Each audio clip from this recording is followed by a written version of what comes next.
Ladies and gentlemen. Okay.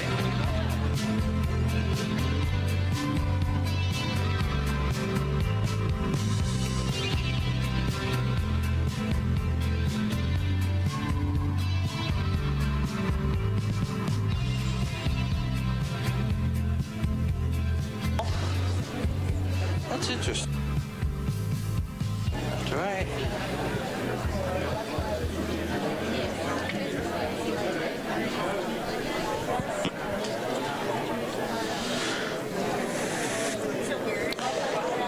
Ladies and gentlemen, please join us in the pitch room. The presentations are about to begin.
that was here. There it is. All right.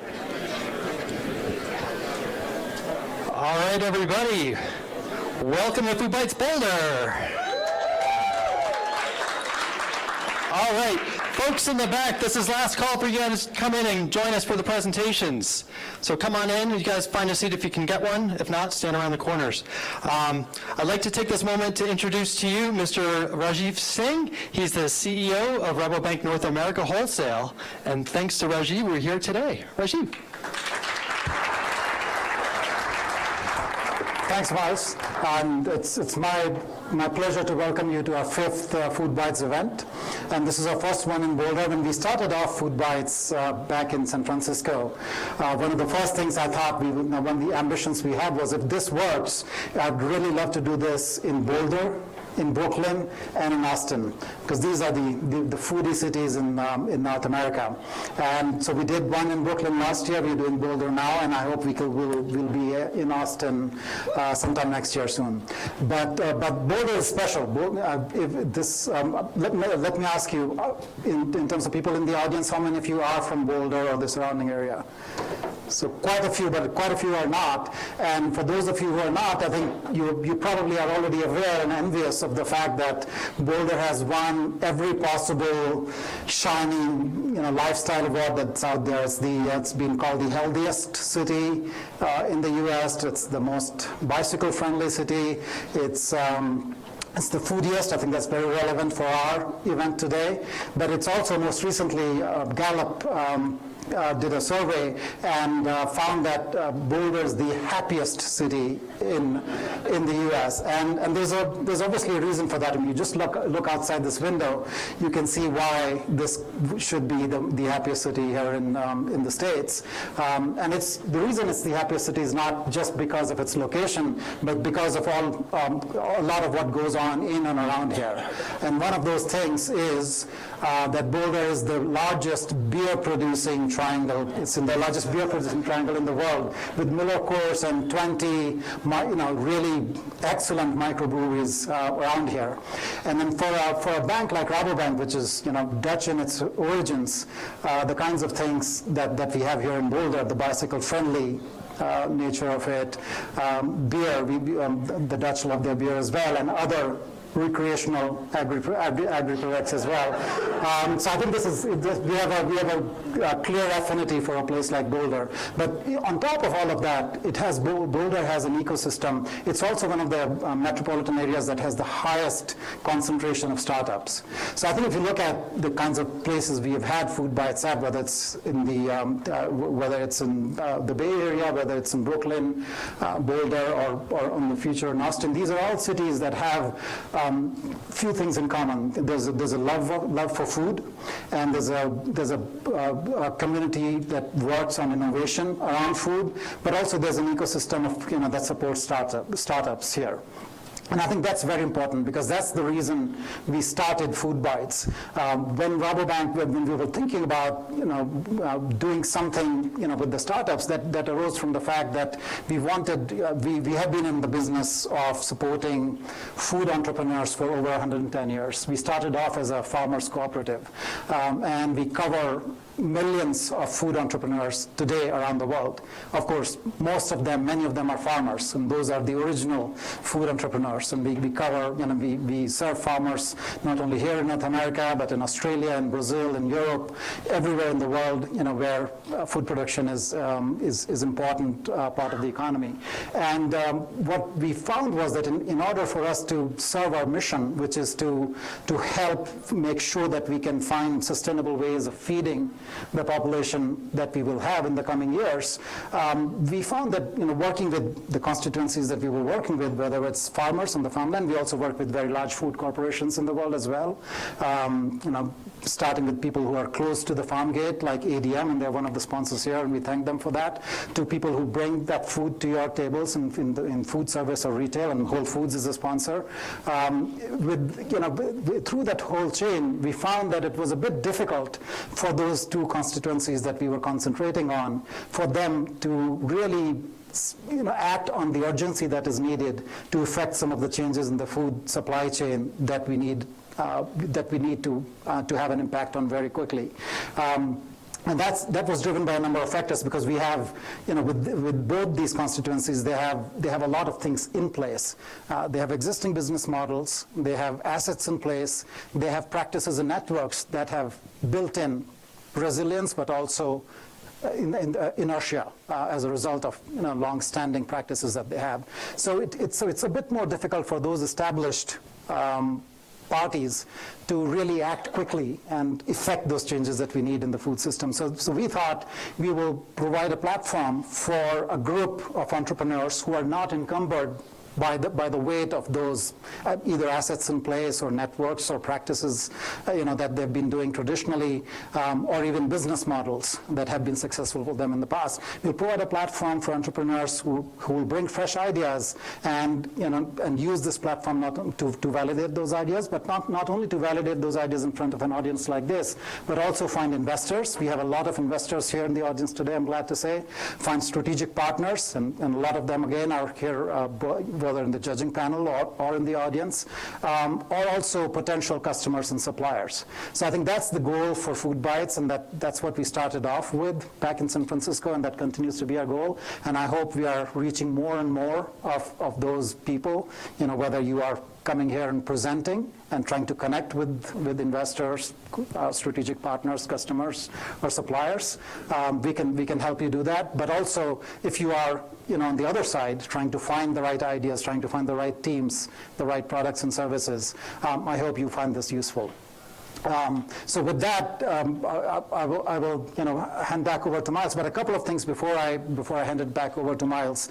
One, we have a couple of announcements that Manuel will make later on today. But one announcement that we made at our last FoodBytes event in San Francisco was that we were launching a food and agri concentrated accelerator called Terra, and that was an announcement. There's a lot of groundwork that is being done right now, and we will really make sure that we come out in the new year, with a proper launch for that platform. But even without, even in these early days, we have had 400 applications, and that's for companies that are at a later stage of their development, early stage, but not as early as some of the companies you will see here at FoodBytes.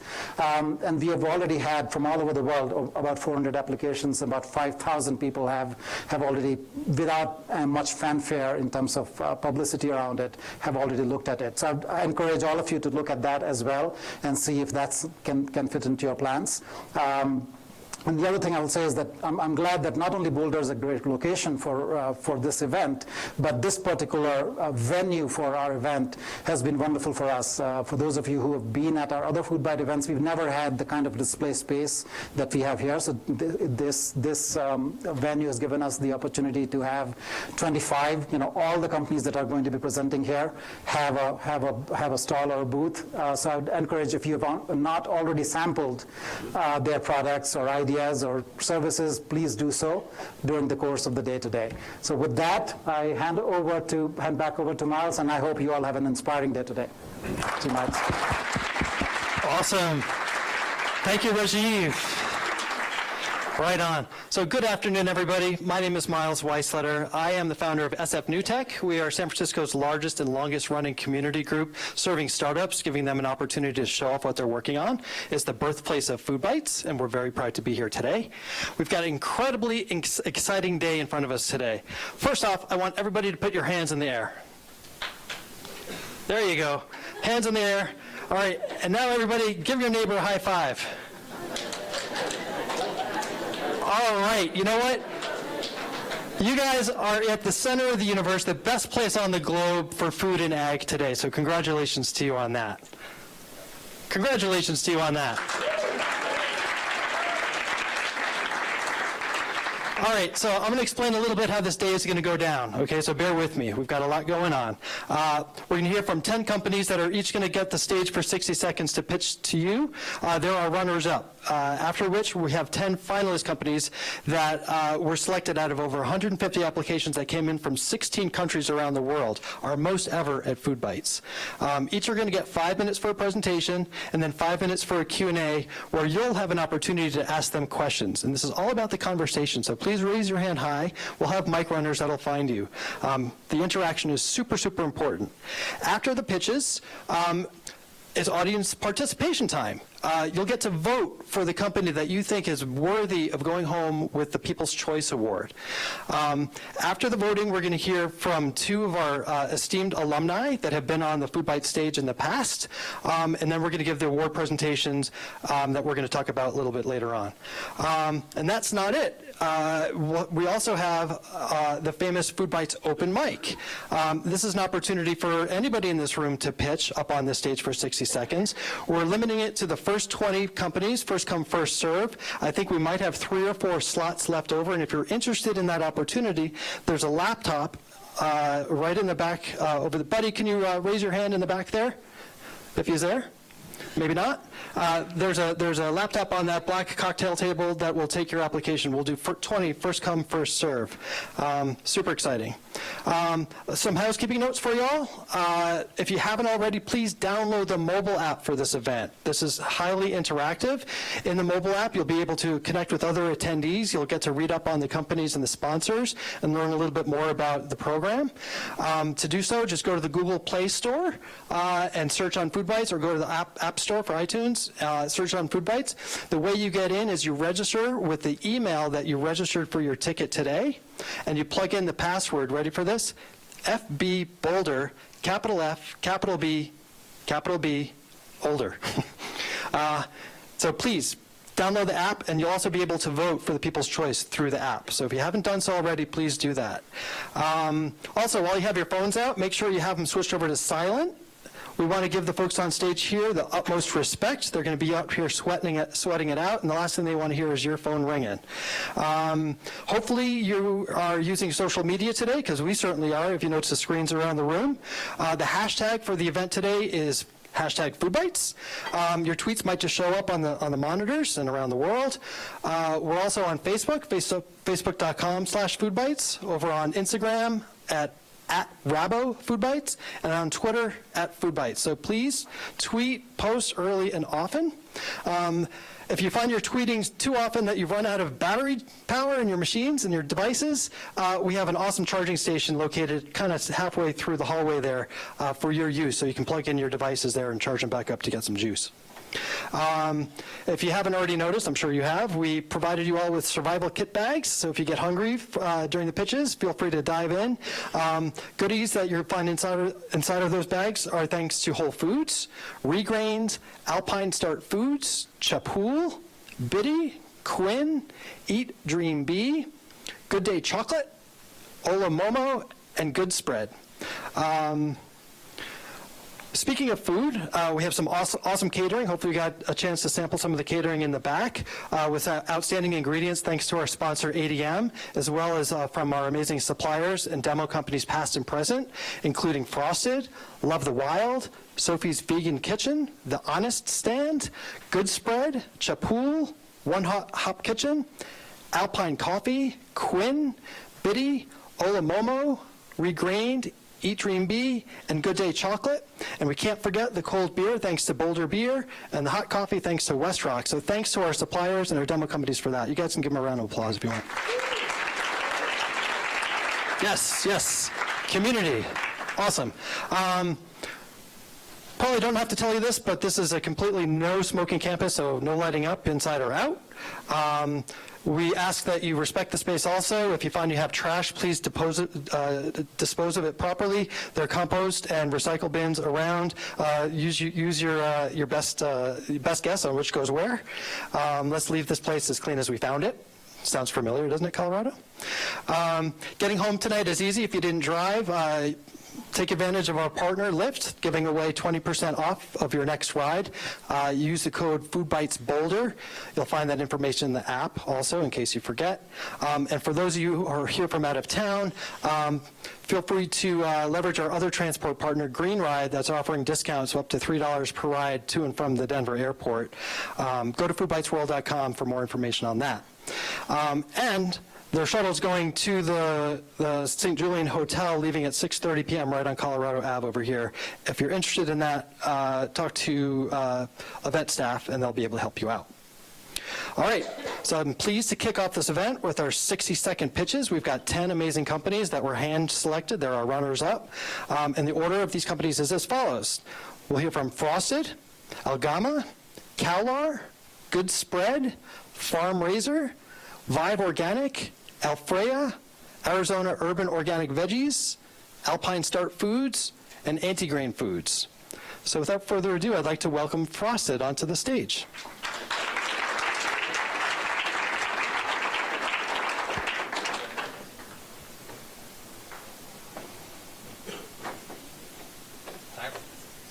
Timer. Timer, microphone. Out of the jar. I'm Jessica, and I'm the founder of Frosted. I'm an ultra runner. I run really far, sometimes 100 miles.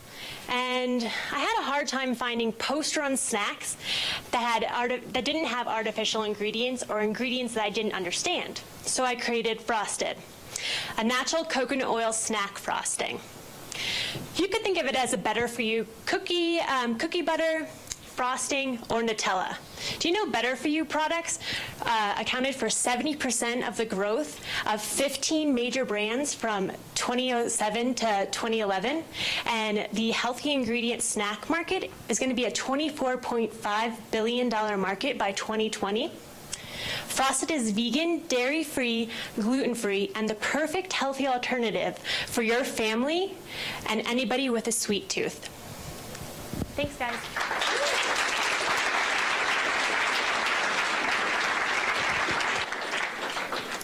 Thank you, Frosted.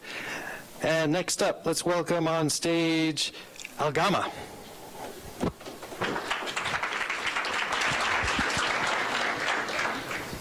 Well, hi everyone, I'm Alvin from Algama.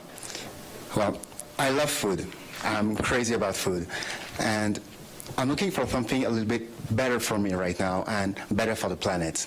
So we started Algama because we discovered that microalgae are incredible, very sustainable, very nutritional, very functional. It has a lot of protein, mineral, vitamins, fiber. It's very crazy, and it's easy to grow. So we were 3 guys in France that wanted to put microalgae into products for a better food system. And we started with a beverage. Thanks to the beverage, we were awarded Best Beverage back in 2014. And now we're coming back with a vegan mayo that is not only delicious, but also a lot lighter than any mayo you can find right now on the market. Algama is right now 20 people, 20 food lovers that are devoted into creating great products, great brands that is affordable for everyone, for today and tomorrow, all from the benefits of microalgae. I'm Alvin from Algama. Thank you very much. Thank you, Algama. Next up, we'd like to welcome Cowlar.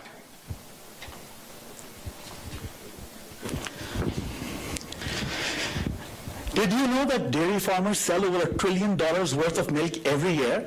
But some farms aren't as efficient. So we built a Fitbit for dairy cows. It's a rugged collar that goes around a cow's neck. It monitors temperature, activity, and cow behavior. And from that information, we give farmers actionable recommendations on how to boost reproduction rates, how to improve their health, how to detect diseases at an early stage, and we can even tell if somebody's trying to steal your cow. We've already deployed Cowlar at 350 farms so far and gone from 0 to 3,000 pre-orders in less than 4 months. We're disruptively priced and all about customer success, so it's just $69 up front, and we charge only $3 a month per cow.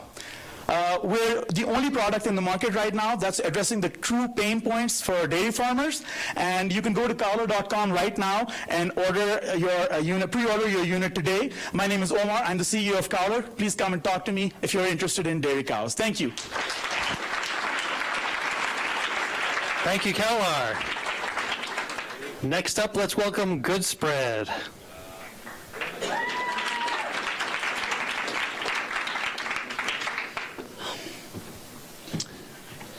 A child dies every 12 seconds from malnutrition. 5 children will die by the end of my pitch. But there's a cure, peanut butter. Good Spread was born from a nonprofit that makes a therapeutic peanut butter that cures severe malnutrition, the leading killer of kids worldwide. For every jar sold, we provide 1 treatment of manna. The only problem is there's not enough manna in the world. We just delivered 50,000 jars to Uganda, to kids there. We'll post 600% growth over year over year with focused distribution with Whole Foods and with Kroger. We are selling in hundreds of healthcare and education facilities through food service giant Compass. We posted 800% growth in our online sales. We are onboarding with Lucky's and King Super in December. We've got 4 new organic SKUs you can take a look at that are coming out at the end of November. We've got a tight, experienced team that can turn around an 80,000-pound production run in 4 weeks. We're going to save 1 million kids by shifting a $2 billion peanut butter market, 85% dominated by Jif, from passive consumer to awake, responsible citizen, so that tomorrow's PB&J becomes a child's future. So it's as simple as that. Eat peanut butter, feed a kid.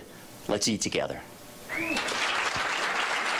Good spread. Thank you. Next up, let's welcome Farm Raiser.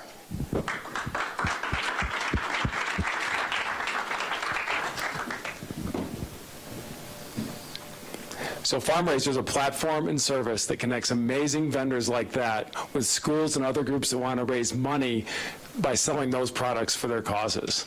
So we are disrupting the $20 billion product fundraising industry by allowing vendors and farmers and growers, wherever they are, to upload their products, have those products selected by causes, and instantly put into markets, virtual farmers markets, so kids can sell those products online or from their mobile app, which is actually a gamified education platform. So Farm Raiser is a year and a half old. We have $300,000 in transactions on our platform. We are in 25 states. And when a kid comes onto our platform to sell something, they sell on average $156 worth of product.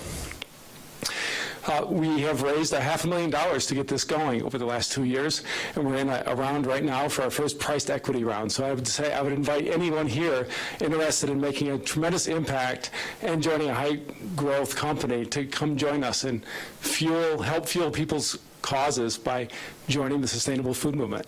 Thank you. Thank you, Farm Raiser. Next up, let's welcome Vive Organic.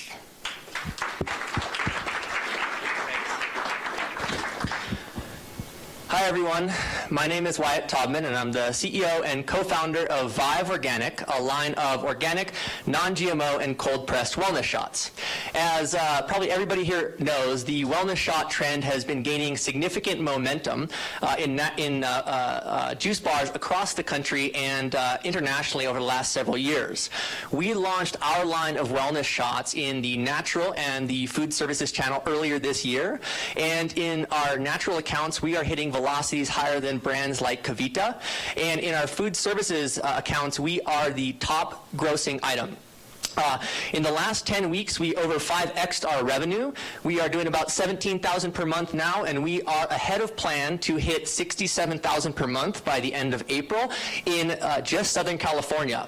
Our brand is resonating with consumers. Our flavors are bold. Our efficacy is being supported by our team of doctors, and our internal team and strategic partners are in place and ready to scale. We are in the midst of raising our seed round of funding, so please come talk to me in the back and try some wellness shots. All right, Vive Organic. Next up, Alfrea.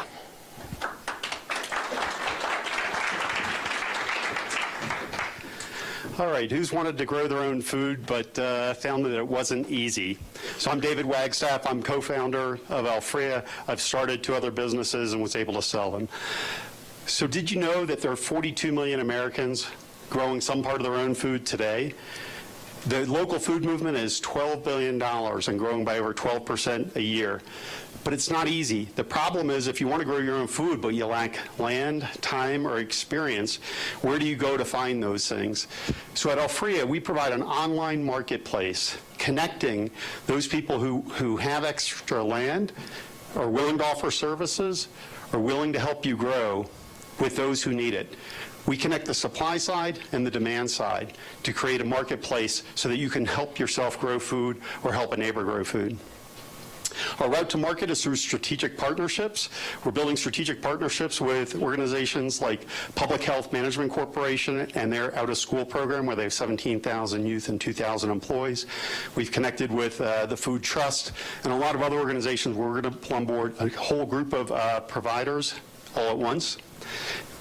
We thank you for your time. Who wants to join me in having good food on everyone's table? Thank you very much. Thank you. Alfria. Next up, let's welcome Arizona Urban Organic Veggies.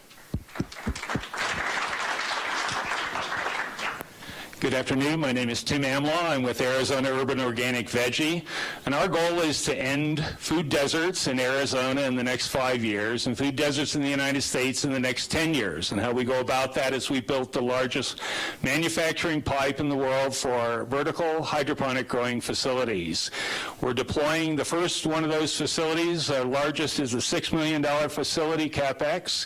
It has a return annually of about $8.5 million with a pre-tax net after servicing debt of 27% or $1.8 million. We'd like to enjoy anybody to help us launch these programs nationwide, starting in Arizona. And we have our initial program with one single container going to Quincy, who's feeding 1,500 kids a day. Each, that single container will produce 1,500 heads of lettuce. So join us. Let's help you grow your wealth, and let's have us help the health and wellness of our communities. Thank you. Thank you. Arizona Urban Organic Veggie. Next up, Alpine Start Foods.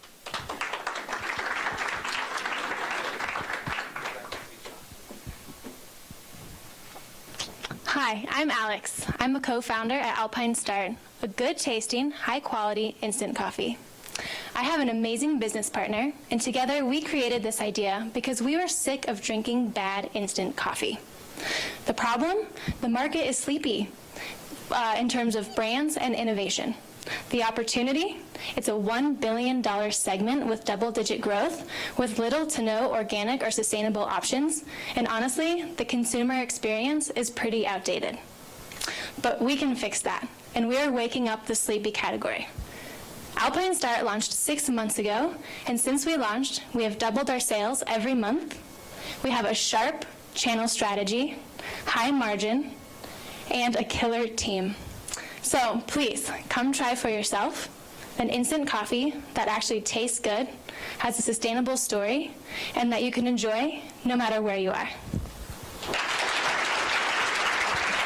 All right, Alpine Start. And finally, for our 60-second spots, we've got Anti-Grain Foods.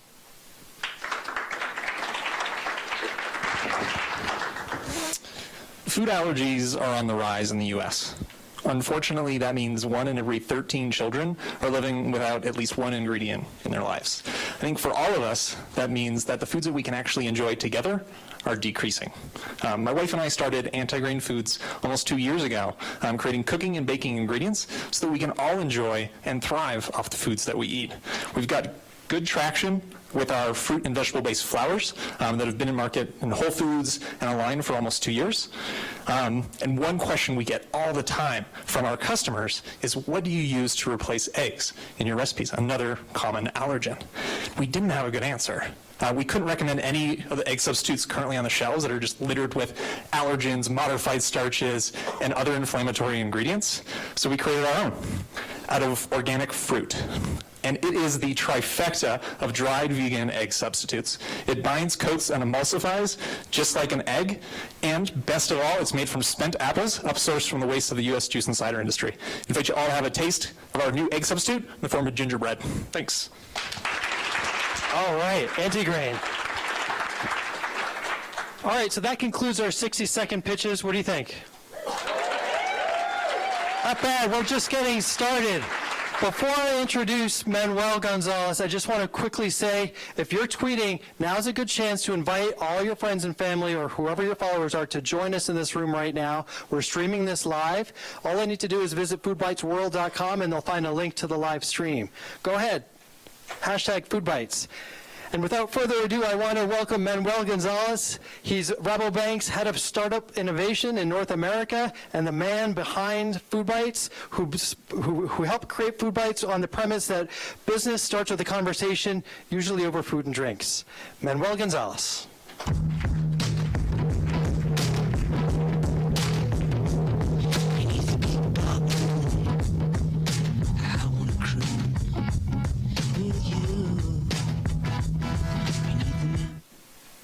Come on.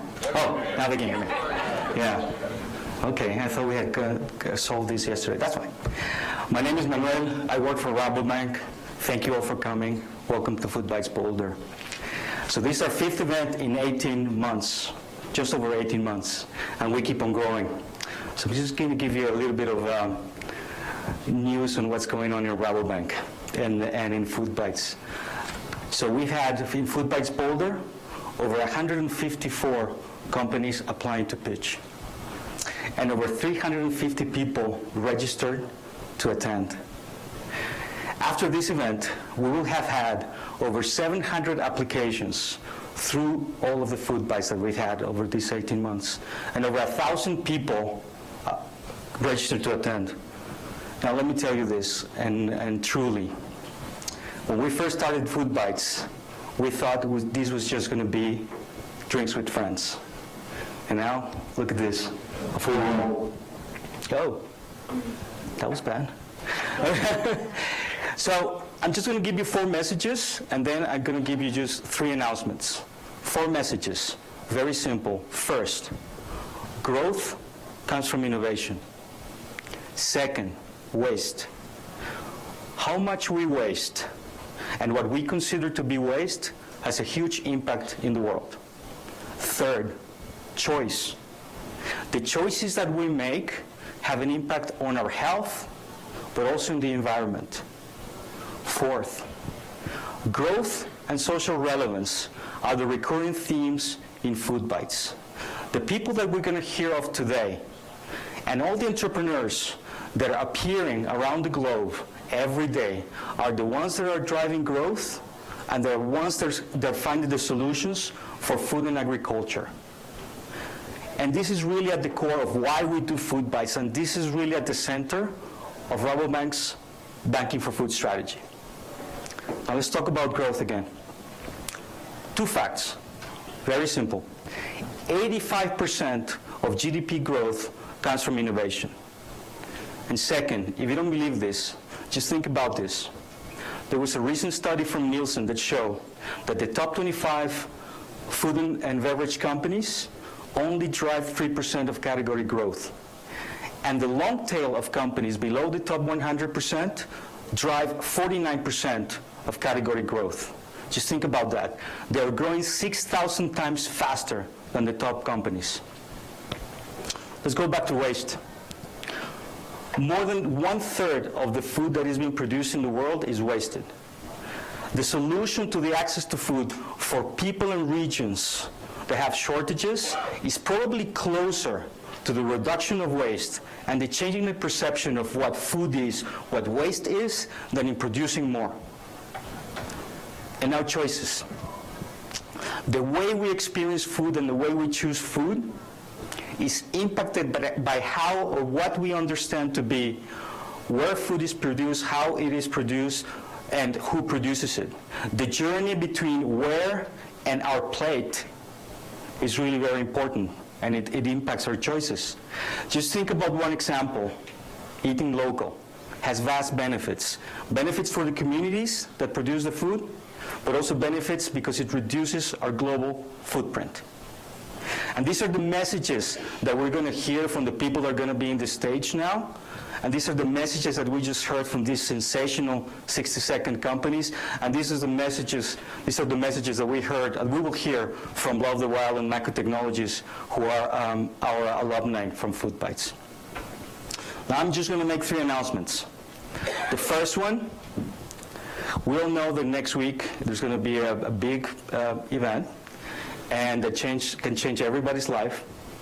I plan not to miss it, and that is FoodBytes Sydney. Next week, we're going to have our first international event. We're going to have great companies presenting. We had over 50 applications from that region of the world. Second announcement, we're doubling down on our international strategy because next year, in May, we're going to be in the Netherlands. FoodBytes is going to be part of FNA Next. FNA Next is the most important food and ag conference in Europe. And I want to thank, where's Jeroen? My partner in crime, Jeroen Leffelaar, there he is. Our friends from Wageningen University who are here, partners in FNA Next. Next year we'll be there. Third announcement, Holland and Hart. We're changing completely our relationship with them. Chuck, where are you? Where's Chuck? There's Chuck.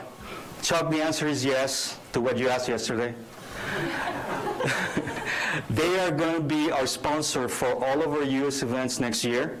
Thank you, Chuck. Thank you to the team. It's great to have you with us. And I want to thank all the people that make FoodBytes possible. First, Rajiv, David, you're back there. Thank you for unwavering support. The amazing Rabobank team that helped doing. I mean, we wouldn't do it without them. Nat, Elisa, Sarah, Jen, Anna, Tabitha, Sheenan. I deserve a prize for this, by the way, because I remember the name. Emma, Elena, who else? And Buddy. There you go. Thank you, all of you. And I mean, it's great to have you with helping doing this because it's amazing the way it looks. We wouldn't do it without you. Food Tech Connect, Danielle and Nina, thank you so much. SF New Tech, Miles, my friend. Vox Global, Emily, thank you.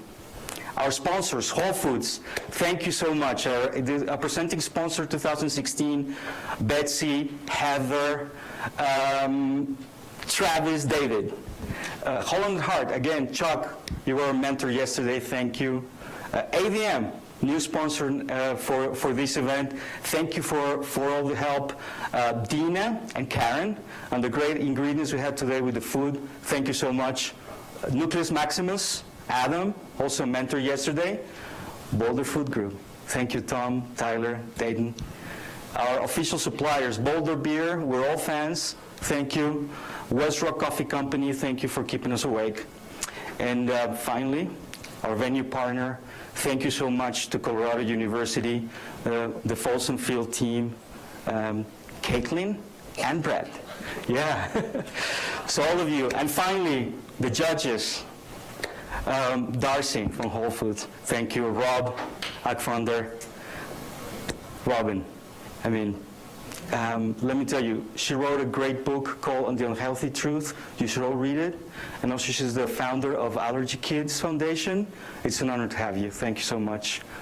Tom from Boulder and Danielle. So thank you all. Thank you for coming to listen, and thank you for coming to share, and thank you for coming to have drinks with friends. Thank you.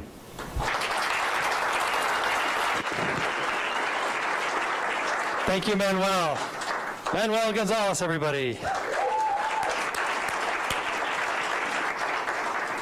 All right, just a quick update. There are 2 more slots open for the open mic, so if you're interested in that, go to that laptop and plug your info in, and you are in, okay?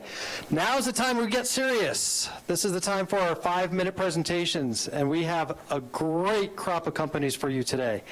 Without further ado, let's get this started. I want to welcome on stage Dan Kurzrock, the Executive Grain Officer over at Regrained.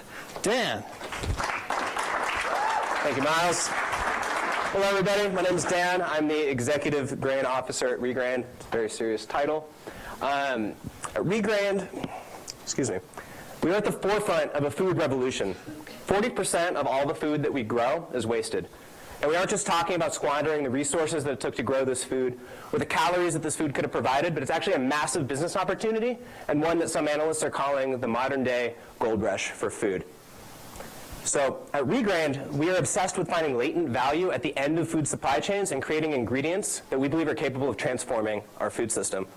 We call this food waste alchemy, which in nerd terms is basically the circular economy or cradle-to-cradle thinking for our food system. You're probably thinking, what's that mean?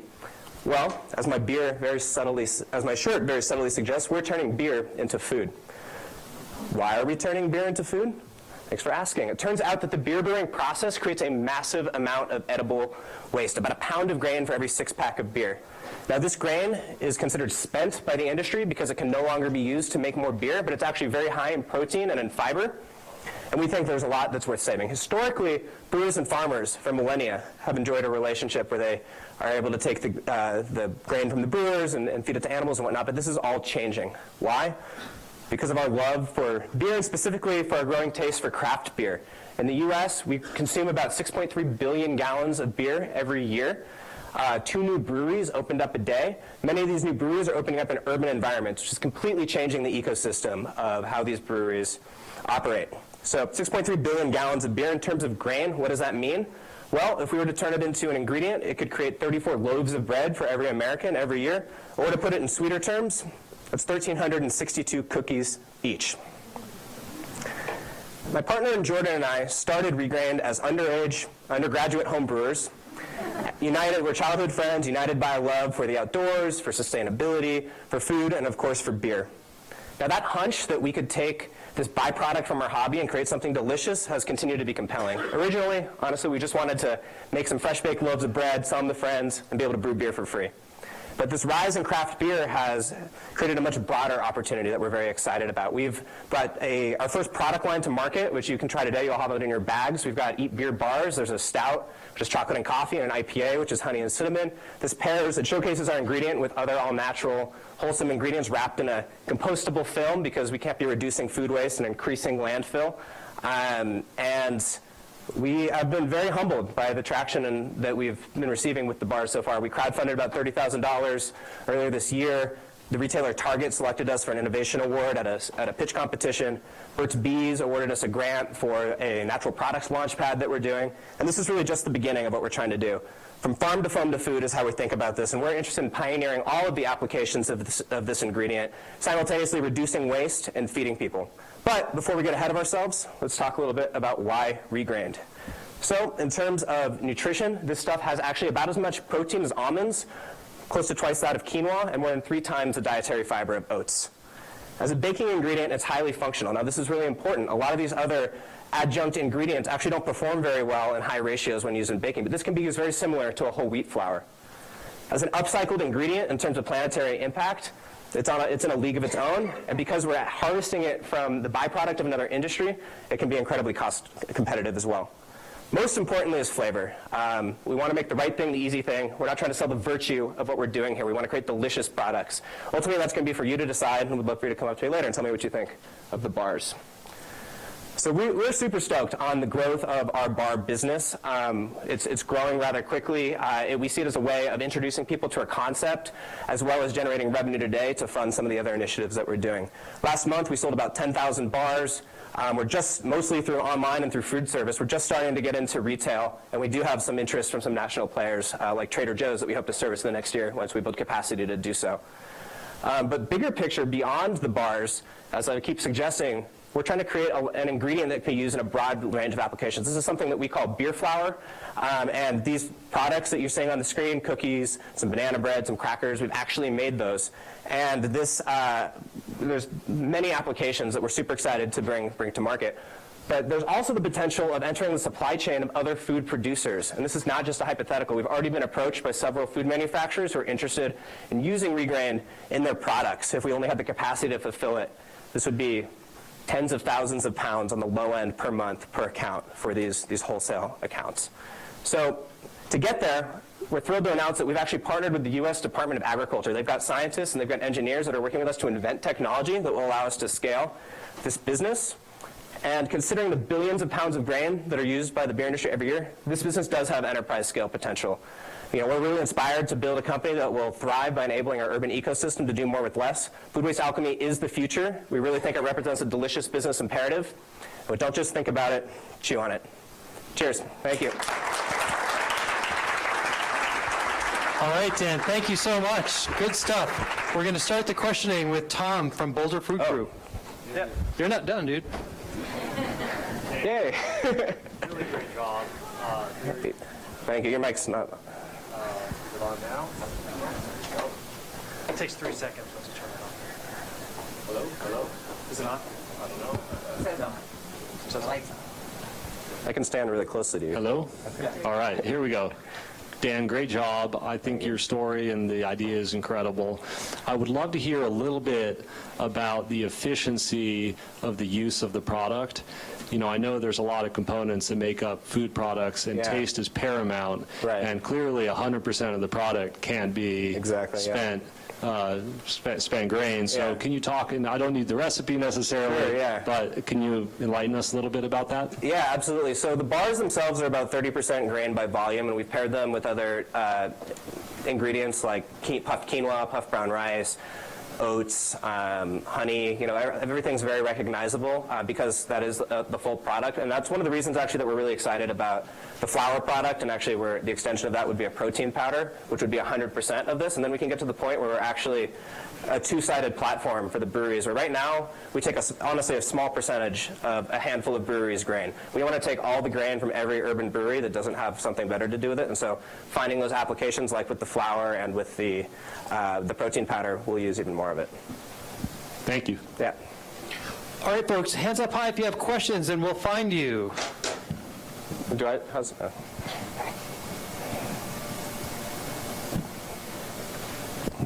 Hi, Dan. Great product. Two questions. One, the snack bar seems to be quite a crowded space. So, you know, what do you think?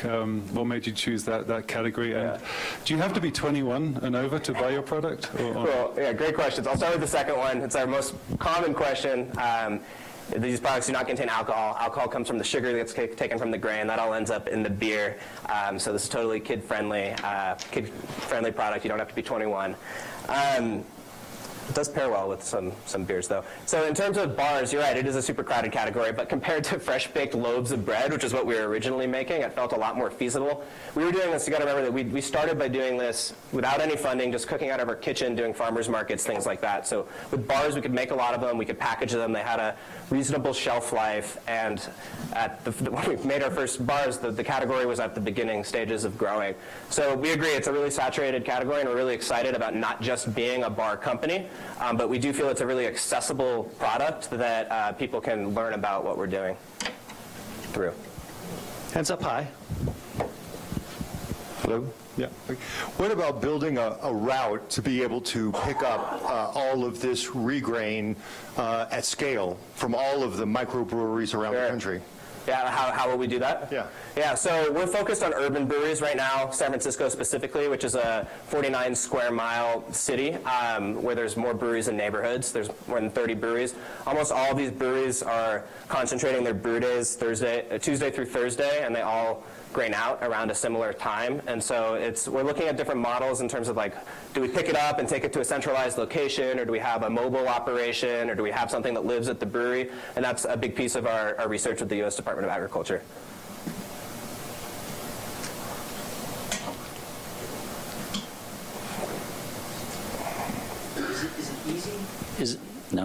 Is it easy for the breweries to get the grains to you? I mean, what's the complication in that? So if anyone's ever made beer into a brewery before, some of these smaller ones are actually like shoveling grain out of these big vats, or they open it and they basically dump it into a compost bin, which they then wheel to the curb. So what we're doing is if we're able to take all their grain, we're saving them money, and by doing it ourselves, by coming there and picking it up right when it needs to be picked up, we can save them that time as well, which is a pretty backbreaking work.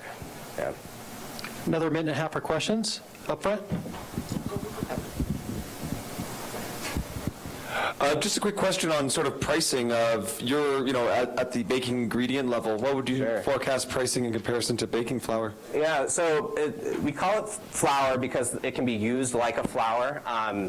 The reality is that all-purpose flour is a heavily subsidized product, so we're not going to be cost competitive with 40 cents a pound, which is what all-purpose flour can go for at scale. So we're looking more, and it's going to be more in the like $1 to $2 per pound range, depending on a few different factors. But compared to like an almond flour, which is something like $10 a pound wholesale, or a cricket flour, which can be as much as $30 a pound, I mean, we can get the market is supporting a very broad range of prices for that baking ingredient. In the back. Perfect. There you go. Thanks. Food safety has been a major issue with dry ingredients like flour. What are you doing to address that? Yeah, that's a great question. And because we're trying to take something that frankly would rot very quickly if it were just left to its own devices if it's not refrigerated within hours, about 8 hours. So what we're doing is we're picking up the grain so it actually comes out of the breweries very hot above the zone where it is, pathogen activity can happen, and then we're dehydrating it and basically right away. And that's central to our research with the U.S. Department of Agriculture is how do we make a food grade ingredient at scale so that we can actually divert this grain into its highest form of use, which is to feed people. All right, we're about out of time. Dan from Regrained. Thanks, everybody. Excellent. Nice work, thanks. Next up, let's welcome Ashley Colpart. She's the founder and CEO of the Food Corridor. Thank you.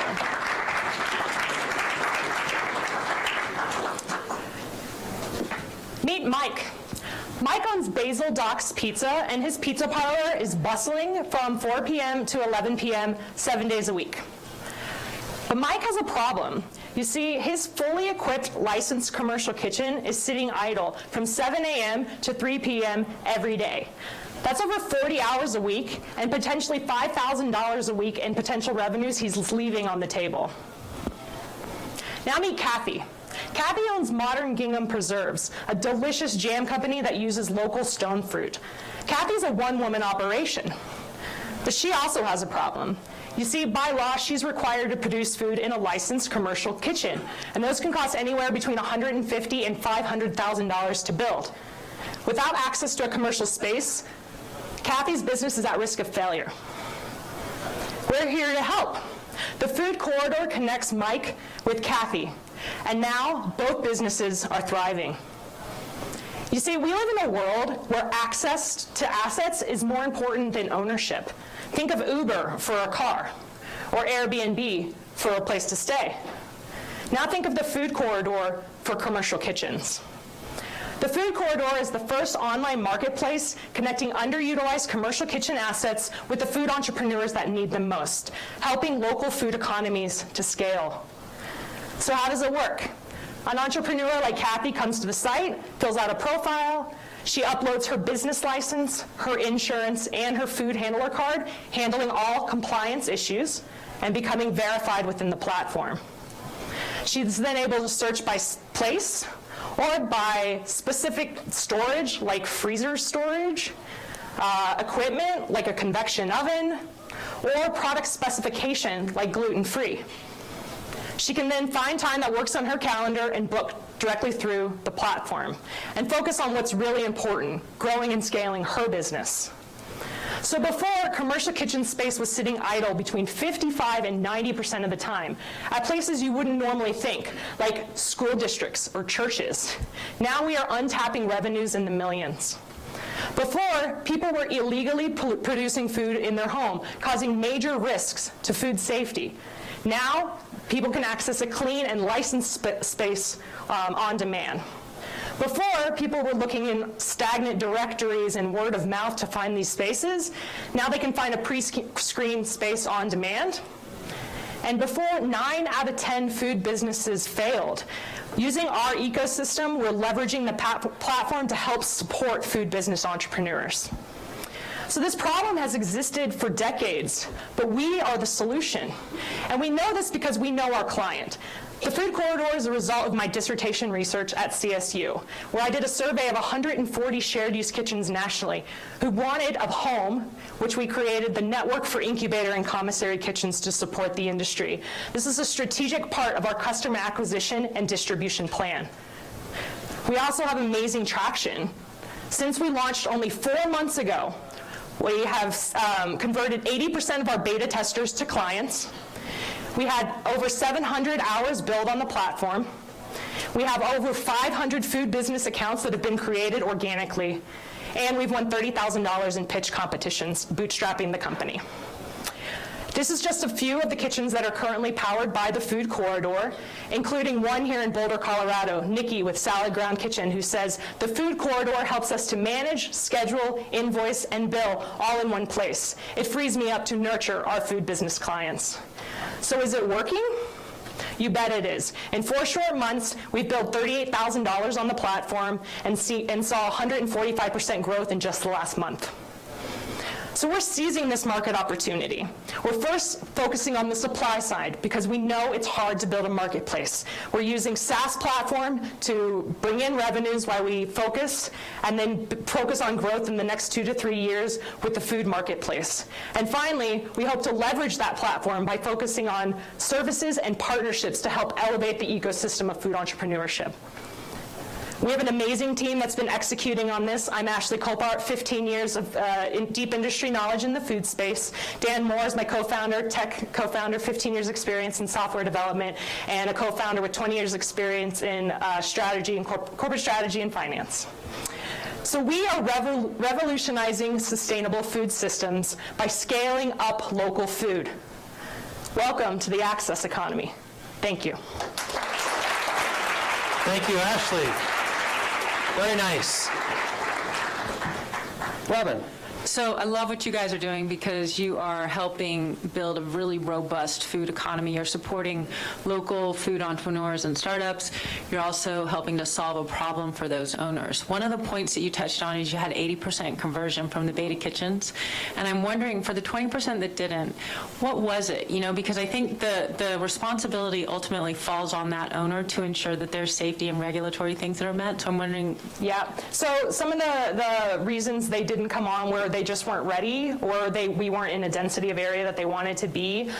There's also folks that have been doing this a long time, and they have their ways they've been doing it for a long time, and frankly, some are not tech savvy, and so the onboarding process has been a struggle to get them to adopt the technology, whereas some of the new incubator and commissary kitchens that are emerging love our idea because it's a turnkey solution for them to get started, and we've had client-centric development, which means we've solved all their pain points. So it's really about communicating the value and their sense of readiness. All right, folks, hands up high for questions for Ashley. Right here in the front, please. And then, sir, you're next. Oh, hi. I'm just wondering. Oh, hi. I'm wondering what, if someone is renting space from a kitchen, what keeps them coming back through your site for ongoing rental? That's a great question. So we've built the platform to handle all of the scheduling, booking, client management, which tracks all their compliance documents, and then the payment processing also happens through the platform. So we're building in value that keeps them on the platform, because otherwise they have to go outside the system and figure out all the things that we have already figured out for them. So again, we've tried to create a turnkey solution to make that onboarding process so easy, similar to how Airbnb makes it so easy for someone to rent out their room. Sir. Yeah, hi Ashley. Good job, thank you. So the space of attracting small businesses to your platform is very expensive. Airbnb and Uber raised tons of money just for customer acquisition, hundreds of millions of dollars. Right. This feels similar if you're going to acquire that type of scale. So what's your plan to be able to attract that kind of investment? Right. So I think as far as attracting investment, I do a 2-week update that I put potential investors on every 2 weeks for the last year and a half. They've been watching my process and watching the way I think as an entrepreneur. And I think that that's helped us to build those relationships, those lines, not dots. We also have been showing that we can make revenues and connect with our clients, bootstrapping the company, which I think speaks worlds to us about what running a lean platform and a lean business model and knowing our clients really well. And then we're planning for the future. We're going to need to turn on that funnel pretty soon. So if anybody in the room is interested in having that conversation with us, we're planning on raising money in Q1 of next year. In the front. Ashley, great. You're getting a lot of new companies come to you, so you must be getting some very early ideas of emerging trends. Have you thought about how you could make use of that for your own business or maybe for other companies?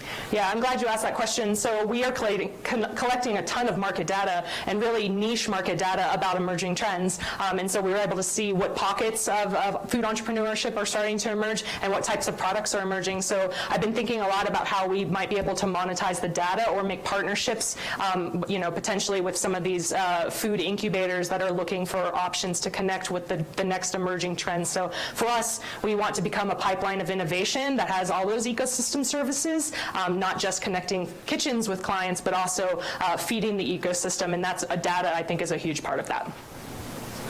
All right, 1 more minute for questions. Hands up high. Seriously, folks. Drop them higher, higher.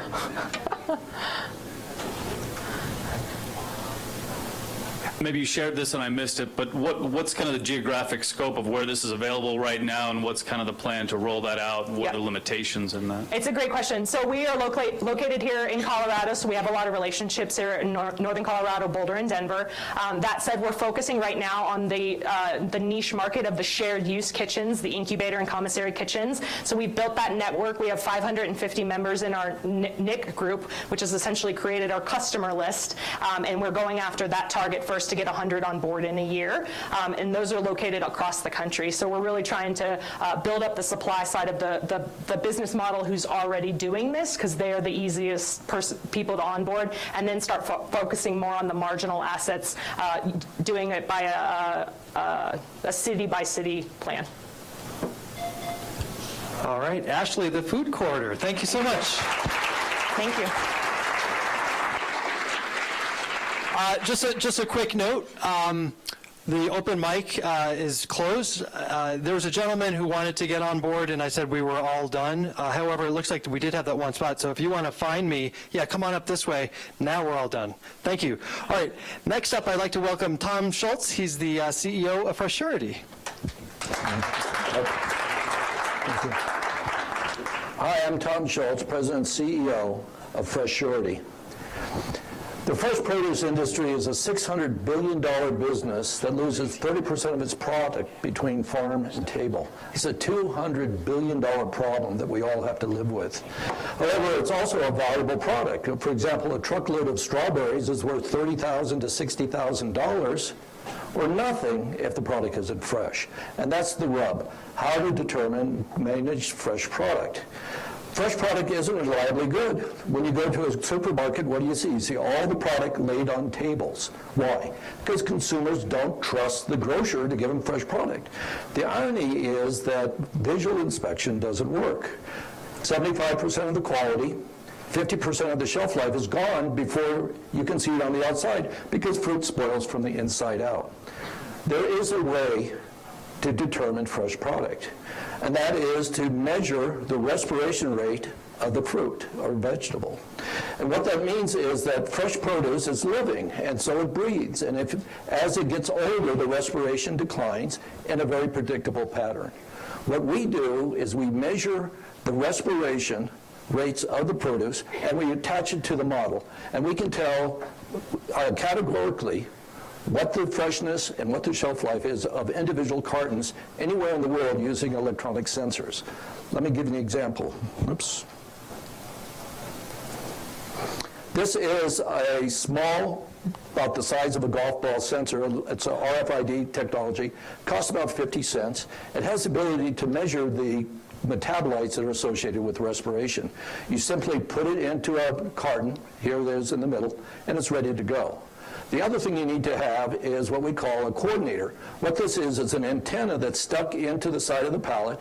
One fin communicates with the sensor. The other fin communicates with the internet. It has one other element, which is a light bar, which I'll explain in a second. This is what a pallet of strawberries looks like. It's about 120 flats. It's worth anywhere from $1,500 to $3,000. And it's virtually impossible to see what's inside. Once you put the pallet together in the field, it goes all the way thousands of miles to the wholesaler, and nobody knows what's inside or what the quality is until today. With the system that we have the ability to take that little light bar, stick it in the side of the box, and basically give you real-time measurement of the shelf life of individual pallets. So for the first time in history, people in the warehouse know what to do with the product they're getting. If there are 4 lights, it means it has 4 more days shelf life. It's 2 or 3, shorter life, still good product. If it has 1 light, you don't want it because it's expired. What does that mean for the economics? The University of Florida has done a study and said that the yield for strawberries for grocery stores is about 81%. What that means is they have to buy 100 cartons in order to sell 81 to customers. The rest is waste. With the information we provide, the university determined that you can get your yield up to 92%, an extra 10 points. What does that mean? What it means is that the grocer or the buyer has a higher yield of about $250. That increases his economics by about 50% higher margin. It also does something else that's even more important. It generates happy customers. I don't know about you, but my wife will go past 3 grocery stores to get the one with the best produce. Imagine if you're a retailer and you have the ability to guarantee the shelf life of what you sell, so that when somebody buys it, it's not spoiled the next morning. This drives the entire revenue stream of the grocery store, which is why it's not only a good thing for produce, but it's a strategic thing for the retailers. Where we stand today is we have a standard model that's used by other competitors. It's a value-added supplier. It's plug and play. There's no investment required. And the basic economics are we generate $250 of extra margin for the customer. We charge them $30, which is on par with other services, and it costs us $8, mostly for the disposable sensor. Our growth strategy is straightforward. We're starting with one product, strawberries. We have a couple beta customers, Driscoll's, who dominates the berry business, Whole Foods, who's a very, very strong and well-respected retailer. We then will take it to the other suppliers and buyers. The strawberry business by itself is worth about $70 million to us. We then expect to go to tomatoes, which is worth $200 million. And finally, if we have access to the entire market, it would be about $3 billion. Our current status is that we are in the beta stage with Whole Foods, Driscoll's, and Amazon Fresh, and we expect to be into the system development stage the beginning of next year with revenues by the end of the year. So, everybody talks about sustainability. That means lack of waste. This industry has a $200 billion waste problem. As far as we know, we're the only one with a practical solution to address that problem. What we'd like to do is get partners and investors to help us make that happen. Thank you. Thank you, Tom. So great presentation. I really love this product. The only concern I would have as an investor is really hardware is notoriously hard to defend. And so what is the moat around your business? How do you defend that? We have the fundamental base patent for the process. It turns out that the critical ingredient is not the science, which is anybody who went to high school probably knows. It's the fact that you can make a sensor for 50 cents instead of $50 that can be disposable. It can communicate versus RF through a water medium, which is what fruit is. Most people can't do that. And then it has special algorithms that allow you to take sparse data and communicate it up to the internet. So it's a system, a very sophisticated system patent. Thank you. Hands up high. Sir. Can you talk about the sensor, how long it lasts, and how reliable it is? Yeah. This is a completely different take on Internet of Things. Our sensors are designed to be accurate for 2 weeks. And the reason is that it only has to work for basically one shipping route, and it has to be cheap and slow and disposable in order to be economic. As a result, we're using RFID technology that's well established and tailoring it to our particular use. This is clearly a really great idea, but my concern is that when this would scale, wouldn't that drive the prices from the supplier side much higher to begin with? No, it does just the opposite. The problem with the produce industry is because you can't measure quality, nobody has to work to improve it. When it goes into a pallet and it comes out on the other side, it's a black box, and nobody knows what happened in between. As a result, the truckers, the distributors, and everybody else has the ability to take a slide, try to push the problem to the next guy down the line. With our system, we're measuring every 10 minutes what the quality is. So we can tell you where the quality was when they owned it and where it was when they ended. The other thing that's important is that for the first time in history, buyer and seller have an objective way of measuring the quality of what they're buying. So it changes the entire business and actually brings the entire industry up to the 21st century. Hands up high. Anyone on this side of the room? Sarah will find you. Xing Yang will find you on this side. There were a couple of questions over there. No? Judges? Any other questions from the judges? No? There you go. Just wait for the microphone, please. All right. My question is around waste. I know that the potentially toxic waste from the sensors being disposable. So how are you thinking about that? Because although you're taking away one waste stream, there's another waste stream that you're introducing that may be very toxic. There's a huge difference. First of all, the plastics we're using are biodegradable. They're only designed to work for 2 weeks, and so they'll look like a plastic cup in terms of its impact on the environment. At the same time, we're saving hundreds of pounds of produce that's now being consumed rather than going to landfill or some other use. The sensors. The sensors. Yeah. The sensors are disposable. Yeah. Yeah. They're simply printed on plastic. And sir, you had a question? Yeah. Can you talk about the economics in a broader scale? If I'm a food distributor or a co-packer and I do 10 million in sales, 5 million in produce, how much would this cost me a month? Can you talk about the economics of it? I did a simulation for a large retailer. Produce is about 10% of the retailer's revenue. It's a very profitable 10%. If we can increase the margin in that segment by 10%, we're basically improving the bottom line margin, operating margin, by 1%. Typical grocery store chain has margins of somewhere between 1% and 3%. So we would have a measurable impact on that chain's economics if they were able to adopt this. All right. Tom, thank you so much for surety.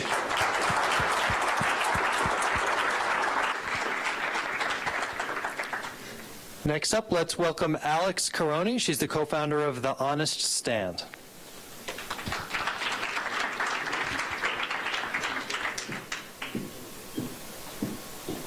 Hi everyone, my name is Alex and I'm co-founder of The Honest Stand. Hang on. Oh, the mic's not on. Come see me. I know.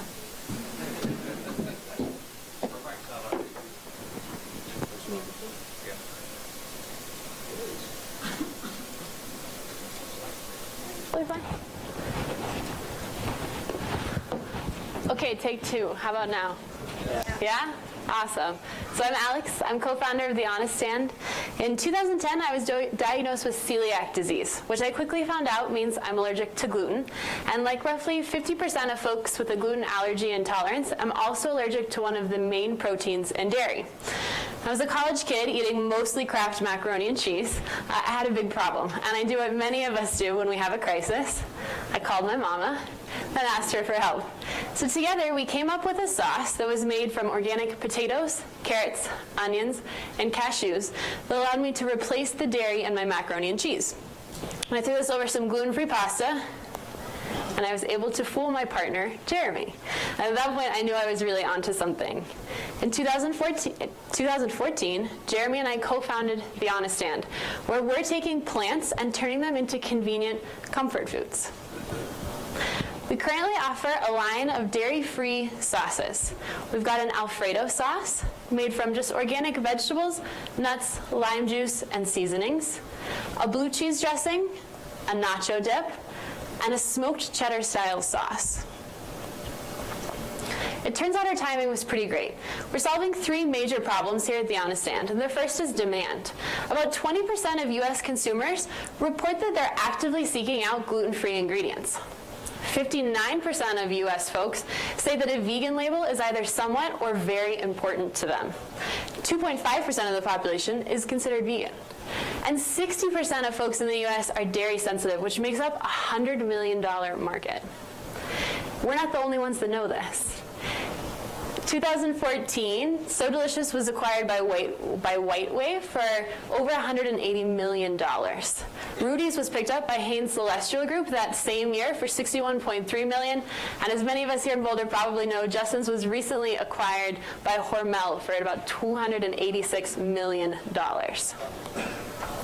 Second problem that we're solving here at the Honest Stand is options. There's not a lot of options out there for folks that have multiple dietary restrictions or preferences, or households with multiple dietary restrictions or preferences. Consumers are looking for gluten-free foods. They're also looking for dairy-free foods and foods that are GMO-free. In addition to that, we've got folks that are allergic to eggs, soy, yeast, and more. And at the Honest Stand, we're free from all of these ingredients. This free-from market is projected to be a $23.9 billion market by 2020. In addition to meeting all of these criteria, we're also cholesterol-free, which is great for the 33.5% of the adult population with high LDL. Plus, it's low calories. So you can have a whole jar for under 400 calories. Yeah, right? People are laughing. It's amazing. How do we do it? I don't know. The third problem we're solving is the environmental impact. Looking at the carbon footprint for producing cheese, the equivalent of 4 ounces of cheese is like driving your car for 3.5 miles. It takes 10 pounds of dairy to create just 1 pound of cheese. Who's behind the Honest Stand? You've heard a little bit about me and also saw a picture of my co-founder, Jeremy. I'm using my master's degree in social work to better understand our consumers. Jeremy came from working in a leadership role with a recruitment organization within higher education and is using those skills to now sell the Honest Stand products to local retailers. In 2015, we brought on our third co-owner, Matthew, who's taking his MBA and experience as a financial analyst to help run our supply chain management and manage our finances. We know that we're young. We also have an amazing team behind us with over 100 plus combined years experience in grocery, distribution, and manufacturing, including the folks behind Capello's, Boulder Organics, and Missy J's. This is all great, but only if we can make money, right? We're currently retailing our 4 dairy-free sauces at margins between 30 and 70%. In avenues such as bulk wholesale to prepared foods and delis, wholesale to stores like Whole Foods and Natural Grocers, of which we're in over 40 across the Front Range, online, and through community retail events like farmers markets.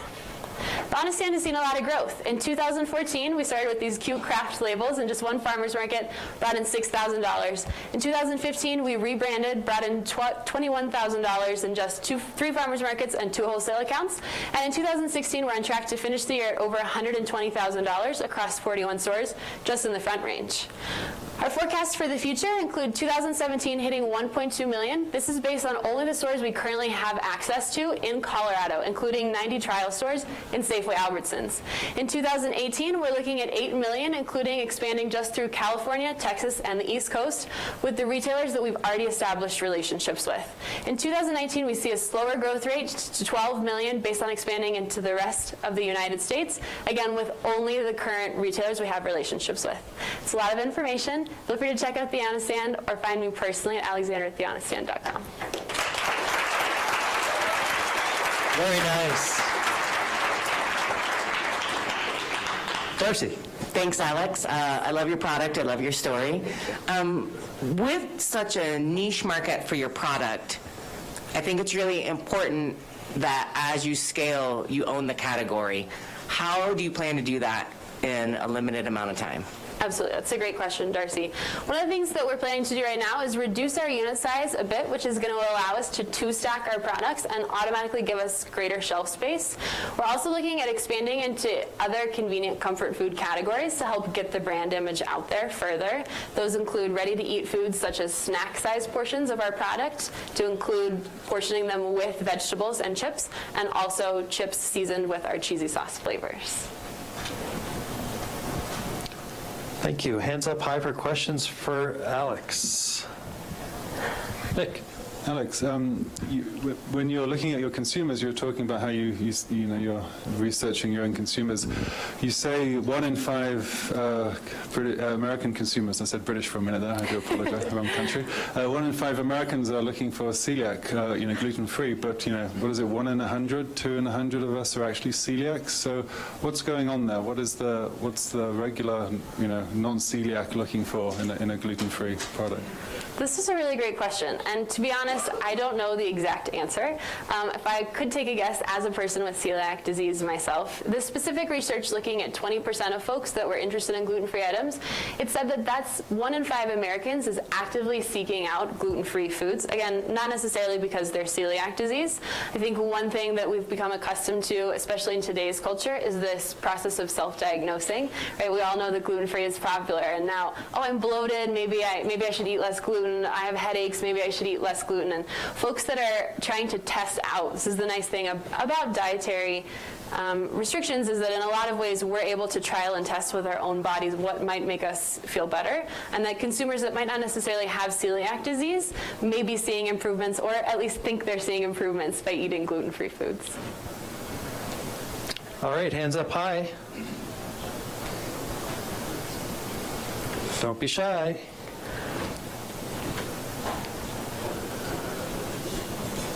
Any more from the judges? Questions? Tom? Great job, and definitely believe in your effort. Can you tell us a little bit about some of the velocities on shelf and how it's performing at some of the locations? Absolutely, that's a great question. Thank you, Tom. Right now, our best-selling stores are Whole Foods. We find that's where we're really hitting our main target market. We're selling about 23 units per week per store. Our natural grocery stores are seeing a little bit slightly under that. We're averaging around 17 to 20 units per week per store there. Thank you, and that's across the entire brand line? Yes, Thank across you. all 4 flavors. Thank you.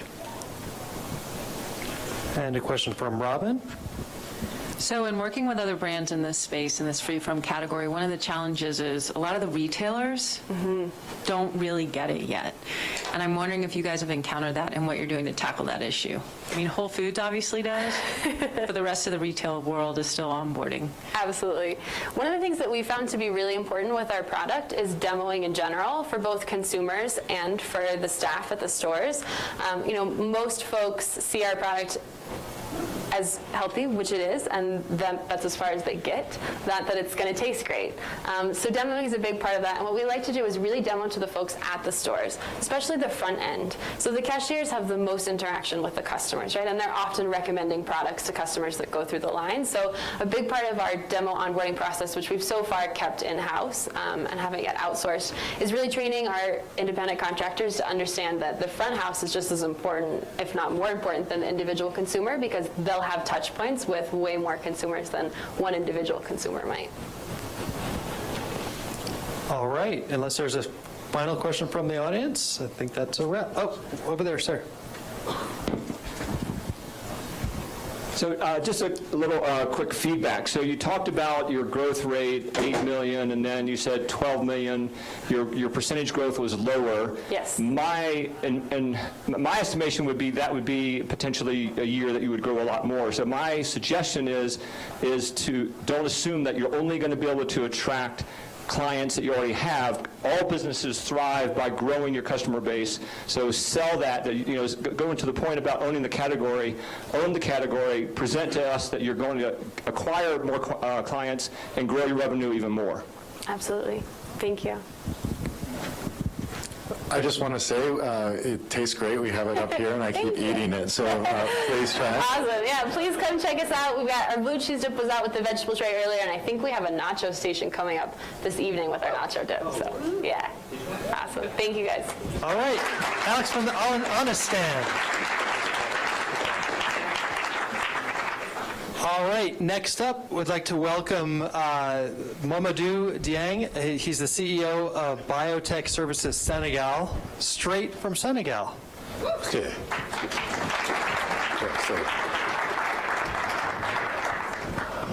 Hi, my name is Mamadou, coming from Senegal, West Africa. My first time in Colorado. And I don't speak English very well. I apologize for that. I do my best to do this presentation. Biotech Senegal is a company specialized in fertilizer and pesticide. We have in the same product we have the fertilizer and the pesticide, and we have 3 departments. One is production, another one is for research and development for innovation, and the third one is training support for the farmer on the new practice. Okay. We have a lot of problem in Senegal with the farmer, and due to widespread use chemical fertilizer and climate change, most of soil are very poor on organic matter. And we do our best to find a solution for the soil improvement, yield and food, and certainly deforestation and loss of biodiversity and rural migration. This one is one customer who called me in the morning and tell me that all the plants are fall down, and he don't know what he can do for that. When I come, I give him the product, and 4 days after, all the plants are up, and 3 months after he harvests we found a new solution, which is in innovation we are working on for 2 years. The name is BF2, is fertilizer and pesticide in the same product. And this product is unique, but I work with French people, and they don't know this product. And this product is patented in France, but it's composed with fertilizer and pesticide with special plant from Africa. You never found this plant other in Senegal. And our product is divided by 2 types of product: is foliar fertilizer and solid fertilizer. Foliar fertilizer is to spread to the leaf, and the solid fertilizer is for the ground. And we bring the solution to provide an extra support that our soil and planet need to maintain healthy and fertile, to correct the imbalance in the soil pH to make a sweeter plant grow. We protect the environment, soil and plant from the pest management, reduce the desertification and the salt impact, but in Africa we have a lot of desertification and salt impact. We restore biodiversity, and we give a suitable for a wide variety of crops. Our product is for all plants, cereals, vegetables, fruits, agroforestry and other. The benefit of our product is we reduce environmental damage, we promote sustainability, we guarantee food security, healthy food, and cheaper economic alternative. This farmer I talked before is harvested this onion and this product from our fertilizer.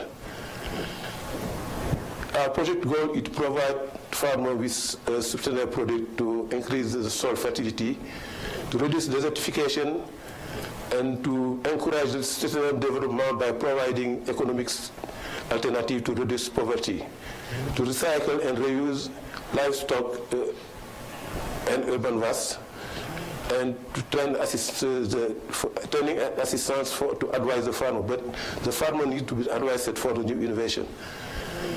Our project is to provide the farmer with sustainable product to increase soil fertility and to increase their production of 50%. To encourage sustainable development, to recycle, to restore the biodiversity, and to training them. In 2014, we encourage and train 8 young people and 3 girls and boys to come back. But all the boys are going to the city and don't like to stay in farms. And the project is very successful. And 1 year after we receive 300 applicants who would like to do the same. And now we have built with the ONG and something like that. We have something like 3,000 young people who are coming back to the farm. We make the training locally in the farm, we advise the farmer. And the market opportunity is now all the farmers would like to go to the organic fertilizer to ban the chemical fertilizer, but they found a lot of problems there. And today we produce only 5,000 metric tons per year, and the market demand is 250,000 metric tons. And today I have a pending order of 20,000 tons I cannot deliver, but I cannot manufacture that, but my production line is too much. As a local manufacturer, the stock point can be available if I do that. Now, I'm coming there to found funds, but I have a project with a total cost of 3,780,000. The amount already invested is 1,600,000 something, The financing need is $2,149,000, and the shareholder contribution is $558,000. The profitability today is around, if I produce 50,000 tons, we can have 15 million of revenue with a profitability of 23%. That I can say is organic fertilizer is very important for the contribution in the life of the people. And everybody knows that healthy soil can make healthy food. And in Africa, we have a lot of problems, but the community don't have a lot of money to buy fertilizer, to buy seeds and something like that. And now our fertilizer is 40% less than the current fertilizer. And in this case, we make our best to encourage them to go to the organic fertilizers. She is my daughter. Okay, thank you very much. Well, you have to continue. Thank you very much for your time. Okay. The details of the investment need is. Any questions for us? No, It's finished. No. Thank you. Yes. It's not finished. No.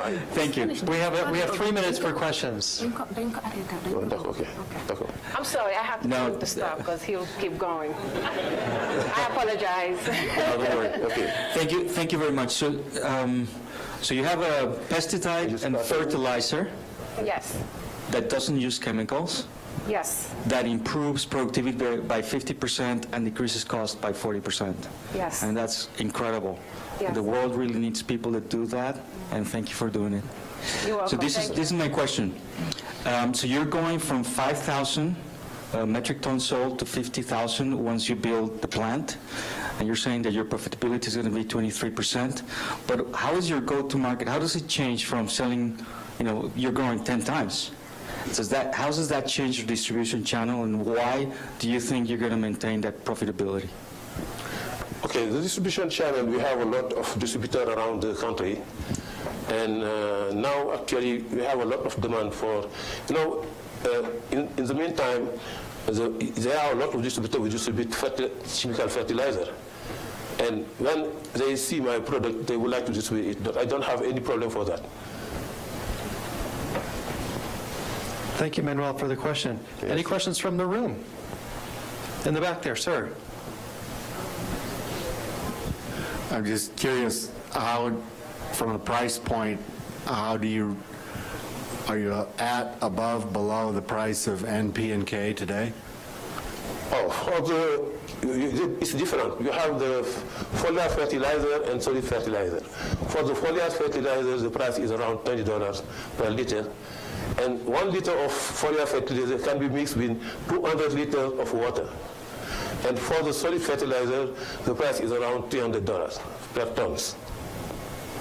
And for 1 hectare, you need 1 tons.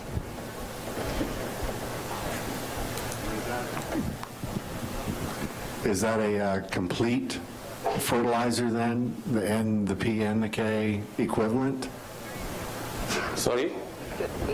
No, the NPK is built in the organic fertilizer. I understand. I'm just curious as to the makeup of your product. Yes. Is it equivalent to the same units as an NP and K? If you're at $300 a ton, or $300, how many acres will that cover? Hectares?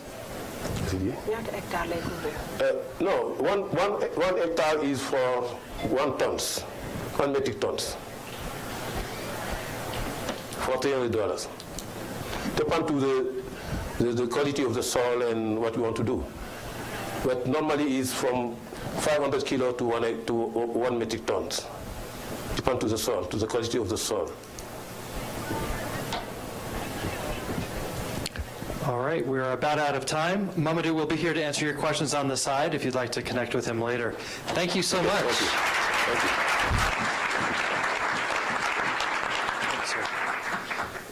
you. Okay, moving right along. Let's welcome Dr. Philip Taylor from Mad Agriculture.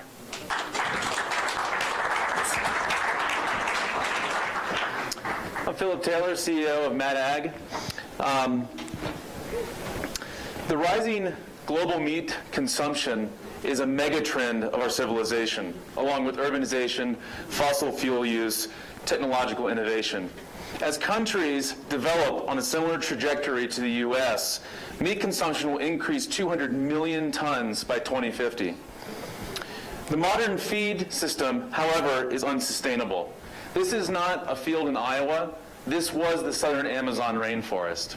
This is a fleet of Cargill combines harvesting soybeans to feed cows around the world. How we eat largely determines how the world is used. And often how we eat has destructive consequences that reciprocate along complex and long global supply chains. Ask yourself, when is the last time you've eaten maybe a sardine or a herring or an anchovy? Maybe a month, maybe a year? To illustrate my point, these fish are the backbone of the commercial feed market. We've been harvesting these at 25 million tons per year. Now 70% of our fisheries are exploited or collapsed. The reality is we need better alternatives that don't have such a large ecological damage to the way that we consume and make food. There's public concern of this is growing. You might have read in the New York Times this morning. There's an op-ed about how we're overfishing our seas.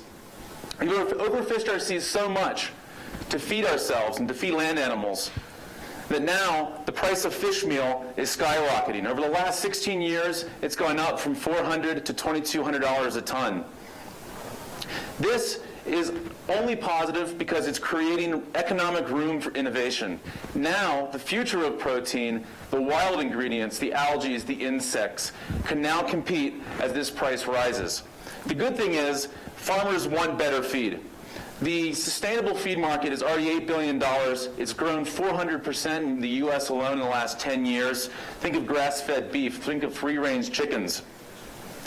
The need for cost-competitive, high-grade, and sustainable protein has never been more urgent. I think that a piece of the protein puzzle can be solved by bugs. This bug right here is 42% protein and 35% fat. You think of a trout in the river if you're a fly fisherman. You know that fish love insects. Think of a backyard chicken or a free-range chicken on the range. They like space and they like bugs. Those livestock were evolutionarily tuned and evolved on insects. So why aren't we feeding them? The great thing about bugs is that they're natural decomposers. And their favorite feedstock to grow on is food waste, another huge problem that we have around the world.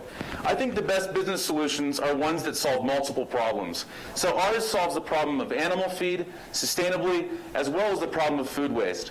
Globally, we waste about 1.3 billion tons of food, enough food to feed 1/3 of the world right now. The lost value in this is $750 billion.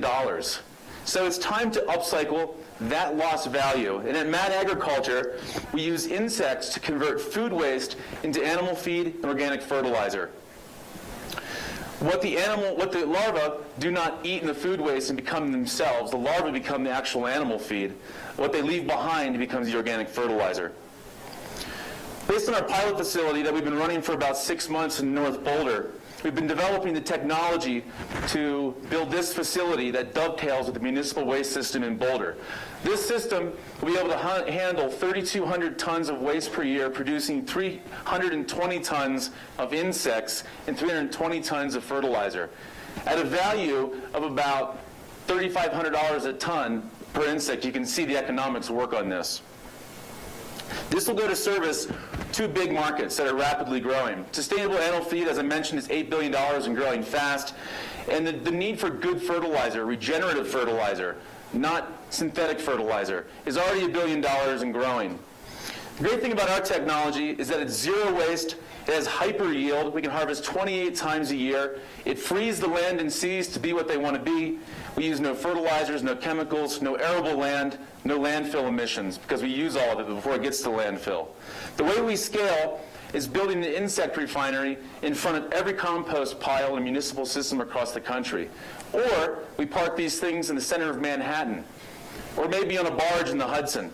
These things are vertical farms that can be parked anywhere, even on the tailpipe of a meat processing facility. The current team is myself and my partner, Xavier Rojas. Now, he knows the food waste landscape. He helped found Boulder Food Rescue, which has done an amazing job recycling food in this community. My big picture for where I want to take this company is I see bugs being the bedrock innovation of creating essentially what is the Patagonia of animal feed. Farmers are increasingly wanting to feel proud about what they feed their animals, and it's very difficult to find. I believe in feed that is good for humans and the earth. Thank you. Thank you, Philip. Danielle. All right. Thank you so much. There's a huge market and need for what you're doing. My question is, it's very competitive now, which is a good thing. Food waste and imperfect produce, all of that is becoming very competitive. There are a lot of people that are going after that supply. So what's your plan for securing enough waste? That's a great question. There's two approaches. One approach is to embed ourselves with a municipal waste system where food waste is being trucked in. And a key part of our technology flow is using a depackaging system. Food that is packaged and spoils in the package is really difficult to recycle and feed back into the system, either through a recovery program or whatever. So we have a food waste depackaging system that basically blows apart the packaging from the organics, and so it opens up these waste streams that are not currently being used. Thank you. Hands up high. Andrea. Gang. We need a microphone. That'd be me. Howdy. Is flavor profile of these proteins affected through the feed that you're using? Has there been any research or feedback on that? We know that some other insects can definitely be influenced by what they're fed. I eat these insects after I feed them a variety of ways and haven't noticed a difference. Not the insects, but the proteins, the chickens or the cows. Oh, that's a great question. We're actually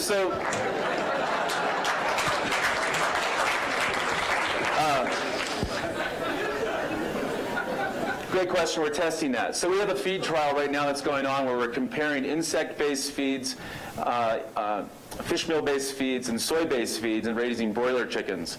And then we're doing a big tasting party at Black Cat Restaurant in Boulder in February. Yeah. Pass the mic over. If you could just stand. Thank you. Is there any danger of these insects maturing out of the larval stage into airborne insects? Great question. No, there's no risk. They lose their mouth part when they become an adult and can fly around, so they can't transmit disease. And they're also not completely native to this area. They were actually transported around the world in the 1600s during the Dutch East India Trading Company. So no one really knows where they're native to, but they aren't a pest, and they don't bite. Stan. Okay. Thank you. Hi, love it. So composting infrastructure doesn't exist, obviously, in a lot of municipalities. Can this solution be brought to places where composting infrastructure doesn't already exist to expand the Absolutely. access? Actually, a lot of municipalities don't have composting programs because of the smell that it generates. And this is all contained within a building, and the insect refinery smells like what you're processing. So right now, we're processing ginger on our table, and it smells like ginger.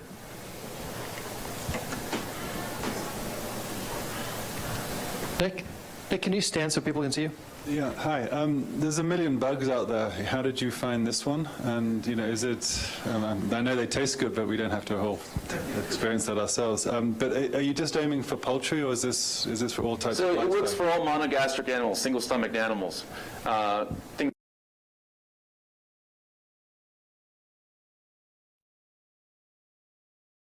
Huge internet company.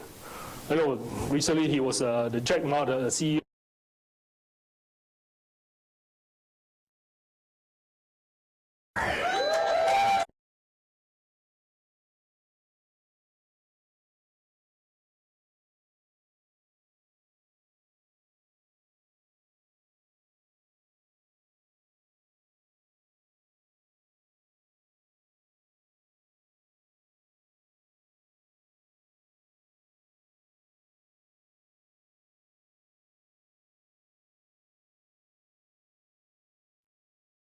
that eats your bugs taste like?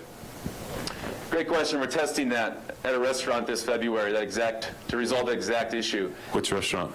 Black Cat. What's that? Black Cat in Boulder. Cool. Thank you. Yeah, great question. We have another 30 seconds. Anybody have a quick one? All right. Matt, agriculture. Oh, there's one. Sorry.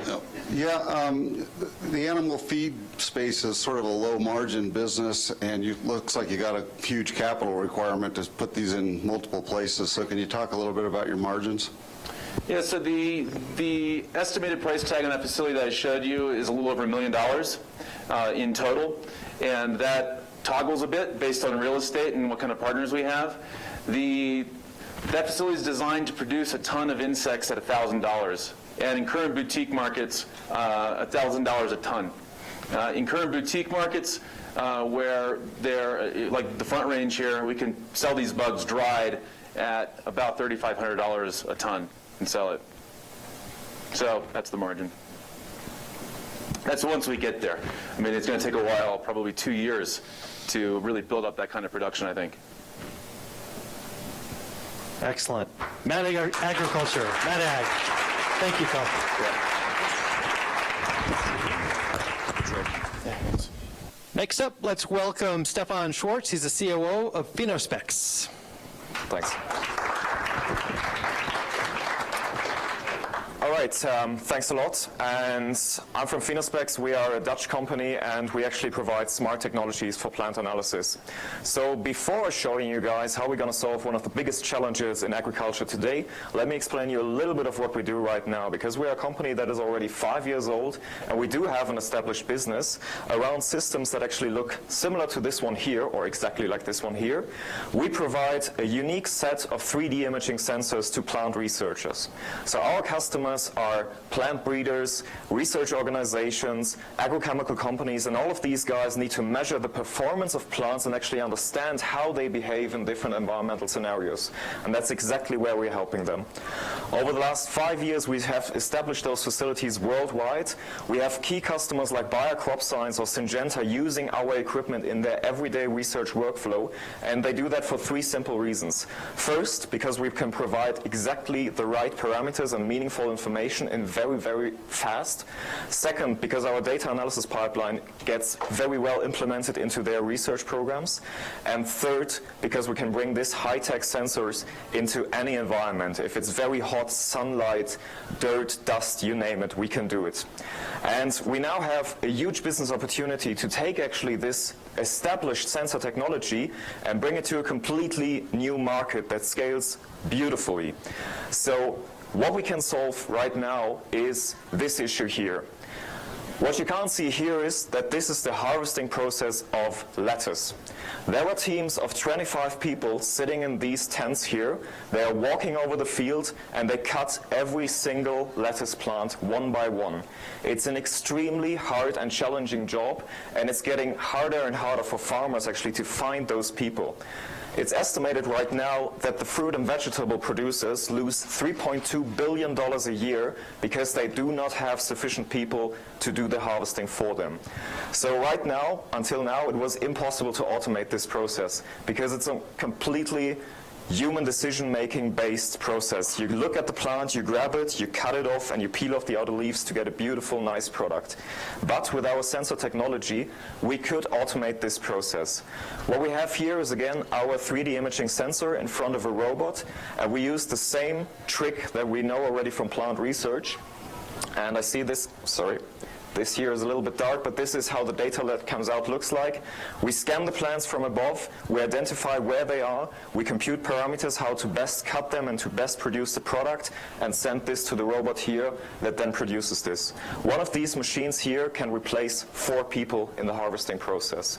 So we have this running in the Salinas Rally right now with one of the biggest farmers there, and 2 weeks ago we produced the first pallet of 2,000 plants that were actually harvested and went to the food market. So what does it mean for the farmer?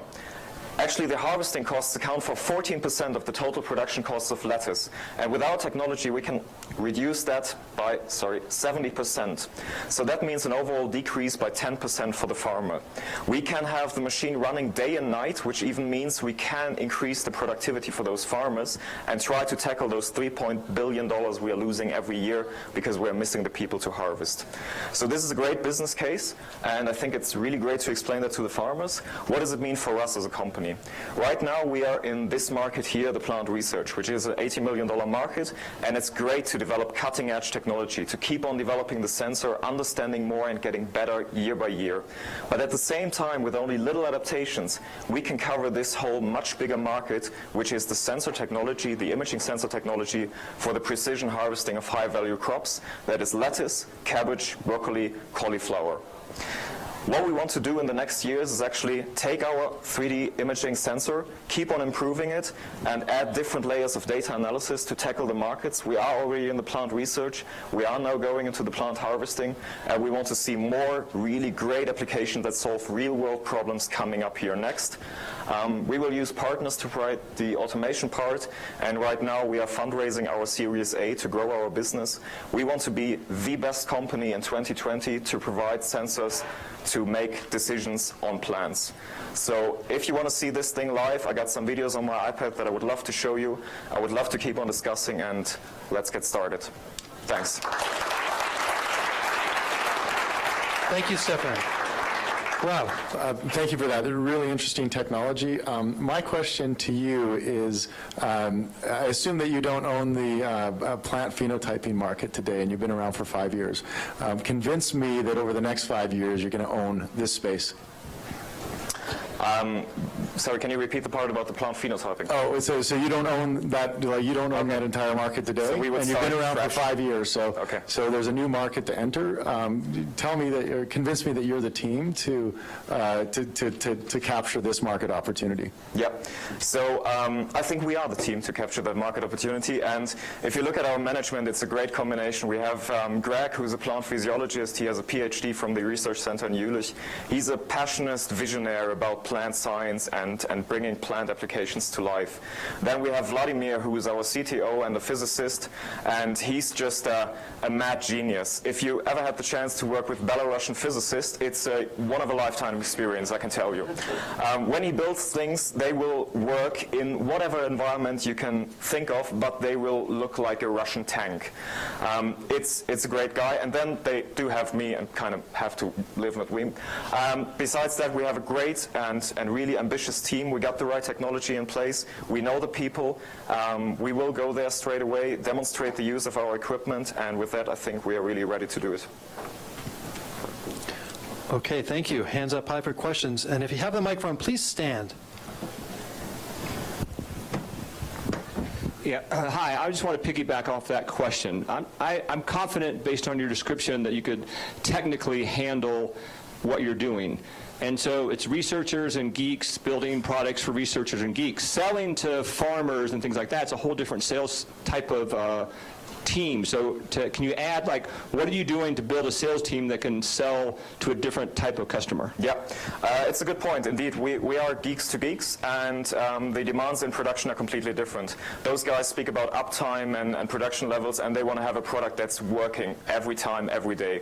So indeed, we will just add those guys to our team that have been working in that domain and will speak the language of the farmer, because that is important.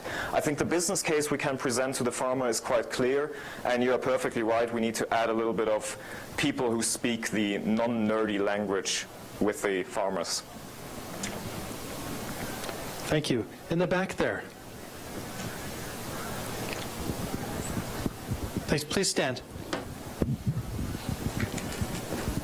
Hi, have you looked at the food safety aspects of using a mechanical harvesting method versus having ag labor in the field? We have been, I would say, unfortunately, in touch with the FDA already, and we are looking at this right now, and it's, yeah. I hope we win this thing here so I can spend all the money we get from Holland and Hart on the legal consultancy to talk to the FDA. In the back there. Great. Please stand. Thank you. Hi. What are the economics of your product versus hiring, say, farm labor, illegal labor, or so? Yeah, well, I think we do save costs compared to farm labor, even if you would go for illegal labor, which is a thing I wouldn't recommend. However, that's one of the things I said here. You don't find those people. There is nobody that wants to do that job anymore. It's, I mean, I can fully understand it. I've been there in the fields and I've looked at it. It's a terrible, hard job. Those harvesting crews, year by year, the average harvesting guy gets older and older. Last year, the average age was 46 years. Now it's 47.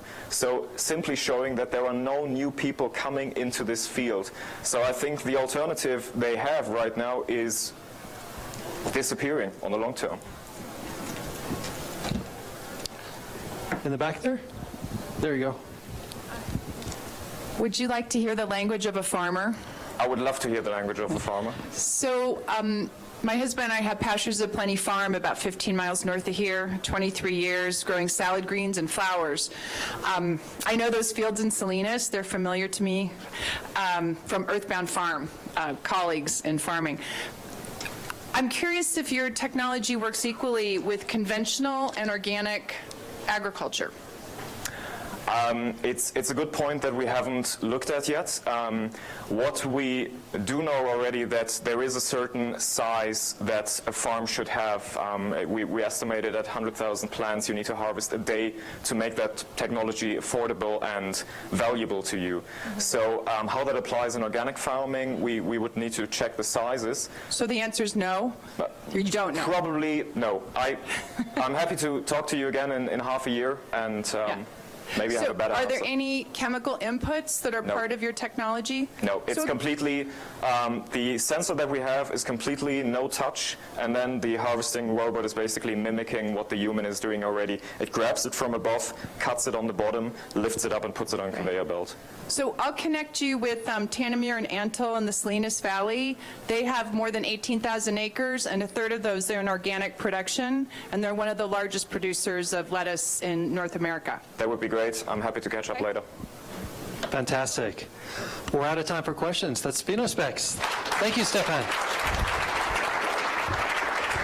Cheers.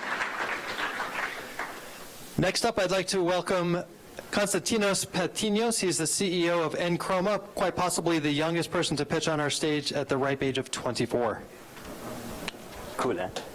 Thanks.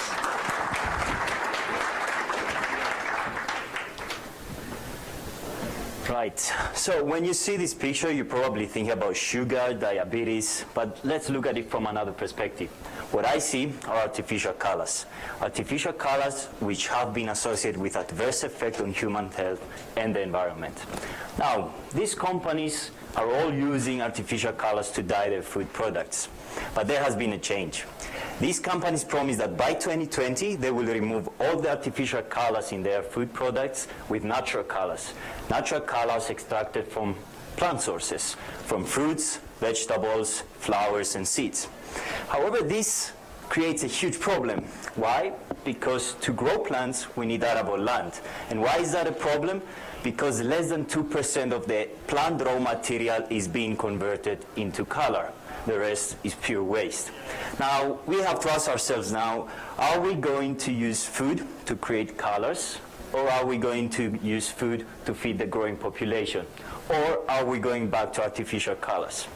Seems pretty screwed up, but we have a solution for you. We are Enchroma. What we do, we produce colors by using microorganisms. How this looks like, we basically give food to a microorganism, yeast in this case, and this microorganism is able to convert food, glucose, into colors. How our technology looks like, we basically take food products, we analyze what color compounds are producing these vegetables or fruits, then we do RNA sequencing and DNA sequencing, and we find the genes responsible and the enzymes responsible for these colors, and then we introduce them into a microorganism. And this microorganism then produces colors which are exactly the same, 100% same as the natural colors extracted from plants. Now, when I'm talking about plants, I'm talking about these amazing compounds called anthocyanins. Anthocyanins are the blue, red, and purple colors found in many food, vegetables and fruits.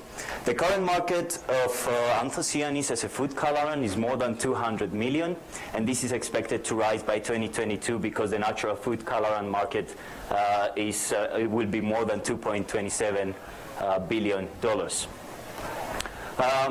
I know that anthocyanins have a great color, but they also have an antioxidant activity. This enables us to enter the market of color cosmetics because of their anti-aging and anti-UV activity. Also, the dietary supplements, because of their weight loss activity, anthocyanins are currently being used in this product, the Lipodrex. You can Google it, find more information. And also in the pharmaceutical industry because the anthocyanins have an anti-inflammatory and anti-carcinogenic activity. Now, we have the proof of principle. We established that in our lab. However, our technology needs optimization to be cost efficient. For that, we seek an investment of $1.5 million, and we expect to enter the market in 3 to 4 years from now. 5 months ago, we won the F&A Next pitching competition in Wageningen, the Netherlands, and this is actually what's bringing us here. This is my team. It's myself. My name is Kostas. I'm a master's student of plant biotechnology at Wageningen University in the Netherlands. This is my colleague, Dr. Mark Levison. He has more than 7 years experience in microbiology, metabolic engineering. And this is my supervisor, Dr. Jules Beckwalter, who has more than 27 years in plant sciences, metabolic engineering, genetics, you name it, he has it. I would like to conclude with our mission. Our mission is to produce healthy, sustainable, and high-quality colors that possess all the beneficial characteristics of natural anthocyanins. What I mean by that is that imagine you having your favorite candy, which is colored with natural colors, and has also an antioxidant activity. How cool is that? Our vision to provide this solution in the replacement of all the artificial colors in the food industry. Thank you very much, and welcome to Colorful Revolution.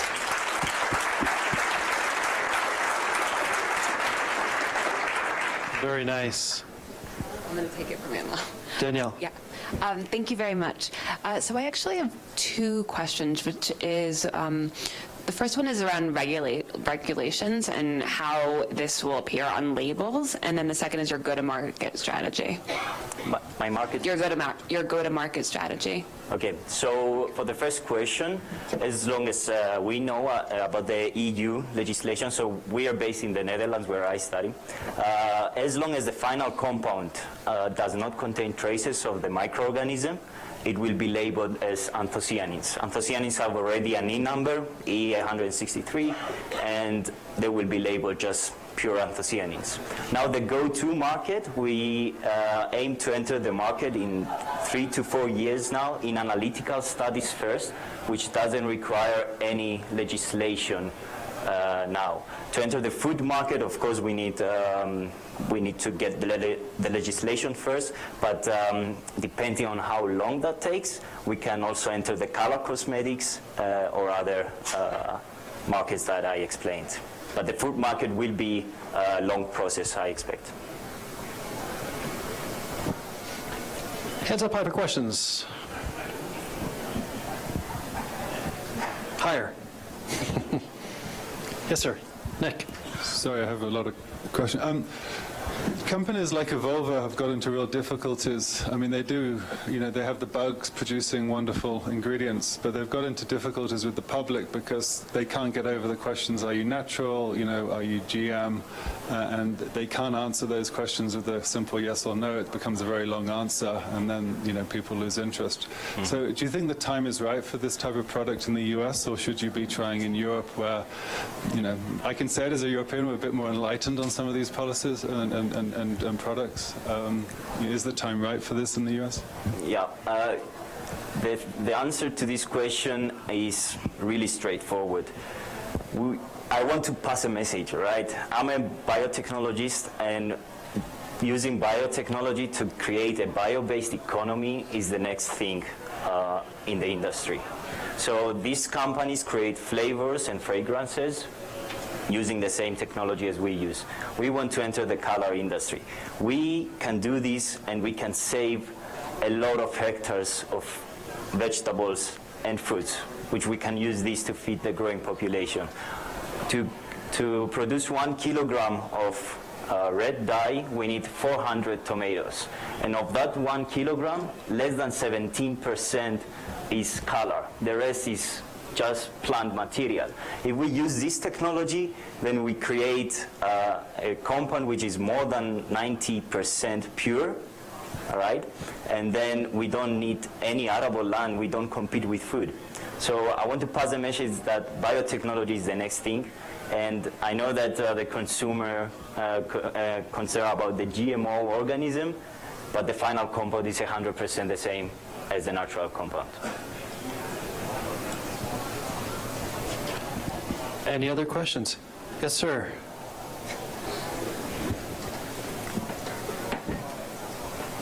That red and yellow have been relatively easy for the food companies to use as a natural color or replace some of the dyes and things. How about blue and green? Is that something, do different colors give you any trouble? Or?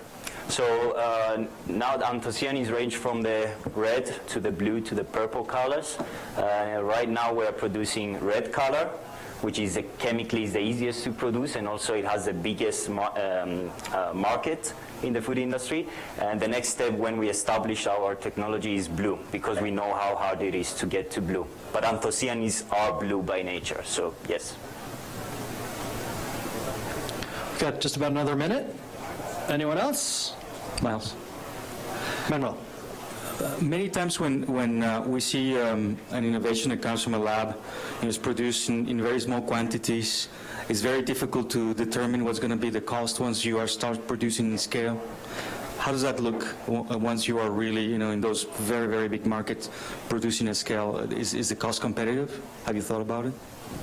We thought about it. We did some calculations. It's very cost competitive because the current price of anthocyanins, pure anthocyanins, is $144 per 1 milligram. Right? This is 3,500 times more than gold, just to compare it to it. And we want to bring the value down 10 times. So it's very competitive. All right, we are out of time. And Chroma. Great. Constantinos. Let's go. Take this one. All right, we've got two more for y'all on the for the 5-minute pitches. I'd like to welcome Francesco Amoni from Prove It.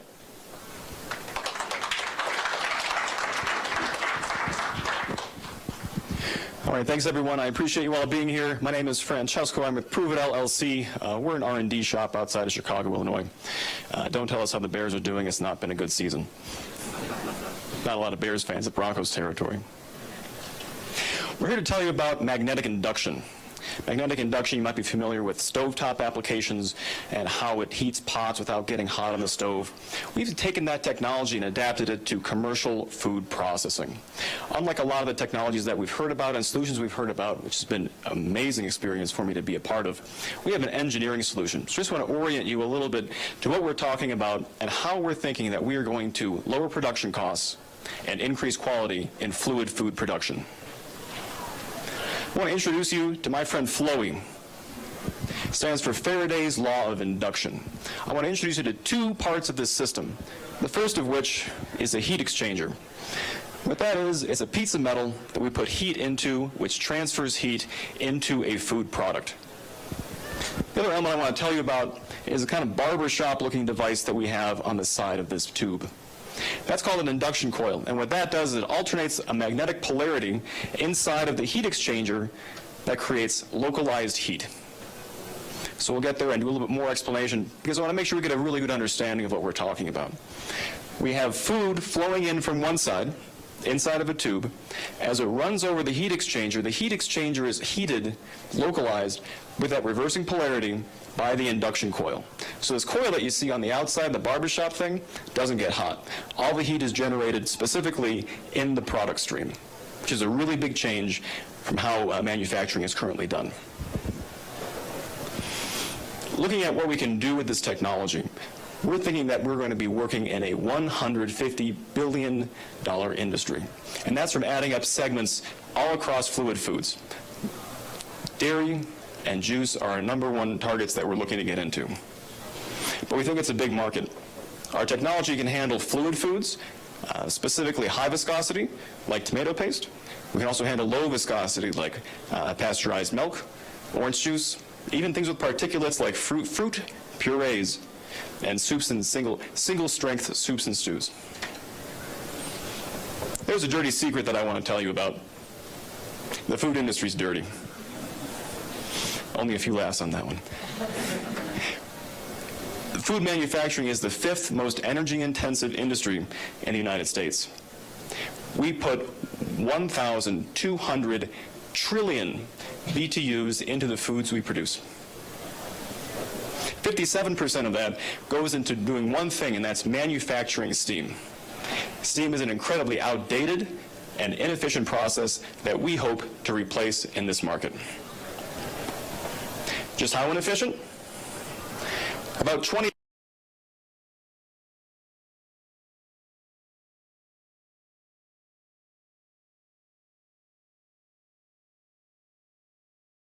induction technology that takes 95% of the potential energy that comes from an all-electric source, winds up as in the food heat. Which is all fine and good, but what does that really mean in terms of dollars and cents? We think we can cut in half the energy cost associated with steam production in food manufacturing and processing. Just for a comparison, if we're looking at generating 1 million BTUs and putting that inside a product, what does it take? If we're using a steam process, we're looking at about 50 therms of natural gas or 36 gallons of fuel oil. The cheaper of those two is about $46. Induction technology, and what we're developing, is going to be about half of that. If you look at how many kilowatts and compare that to therms, and the difference between the two, and the efficiency by which we put energy into food, we can cut that in half. But here's where the real fun starts.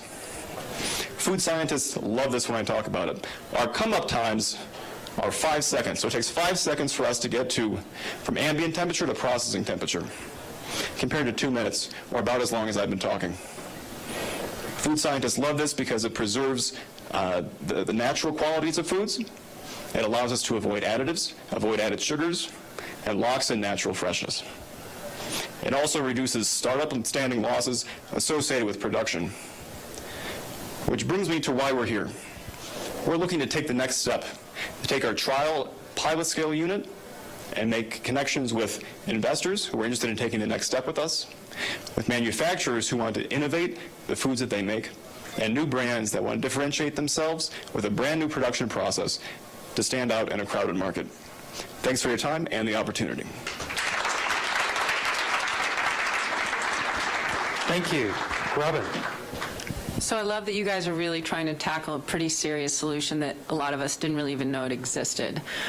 You talk about it being a $150 billion market, but obviously there's going to be a lot of capital that's required to bring these clients of yours on board. And I'm wondering how you see that happening. Is it a customer financing model? Is it a shared facility? You know, is it a factory that dairy companies then access together? How do you see that happening for the customer? And that's the central question that we're trying to answer. For us, it depends on where we can, in which segment we can get traction, because the models are a little bit different across all of them. For the larger brands that we'd be trying to sell into, the larger manufacturers, it would be a capital expense from them.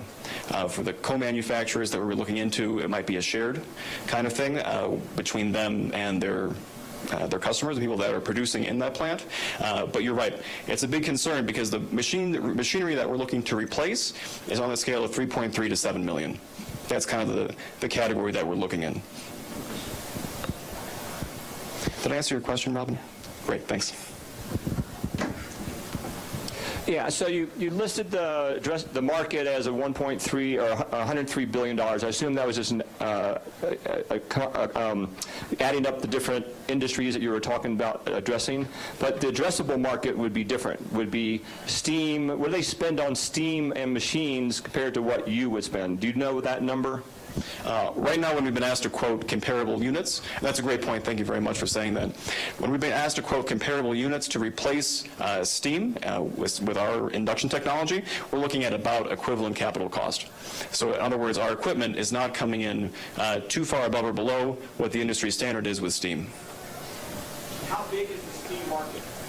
That's a great question. I don't have an answer for that.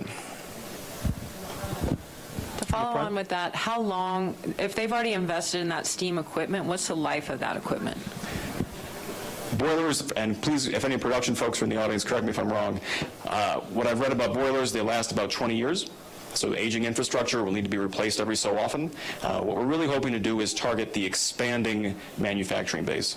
So as new food products are coming up and new industries or new segments are being addressed, new brands are going to want new ways to produce.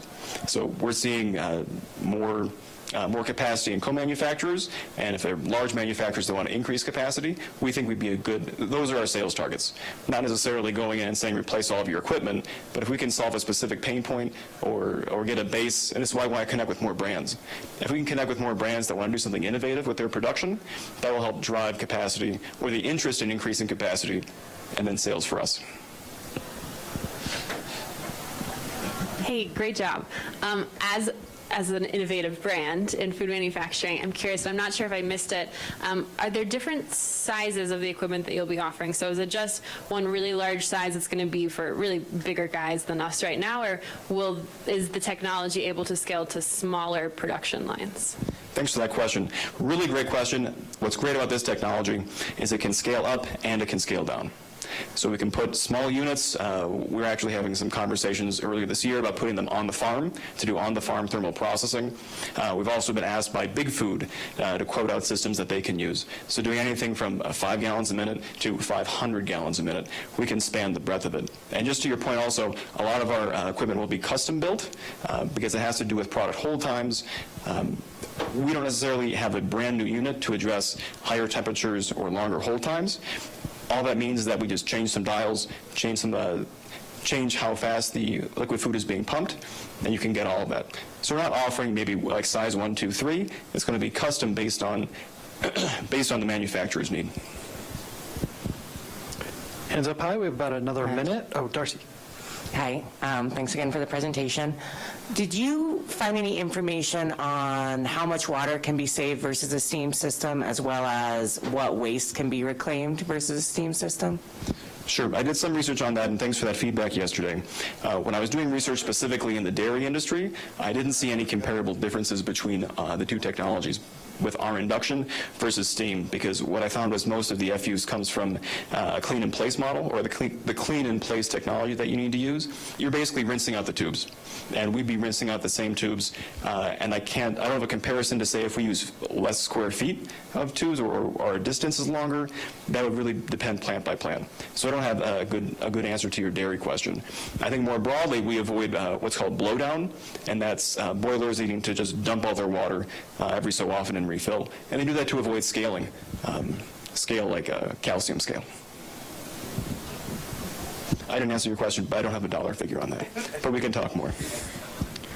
All right, out of time. Prove it. Francesco, thank you so much.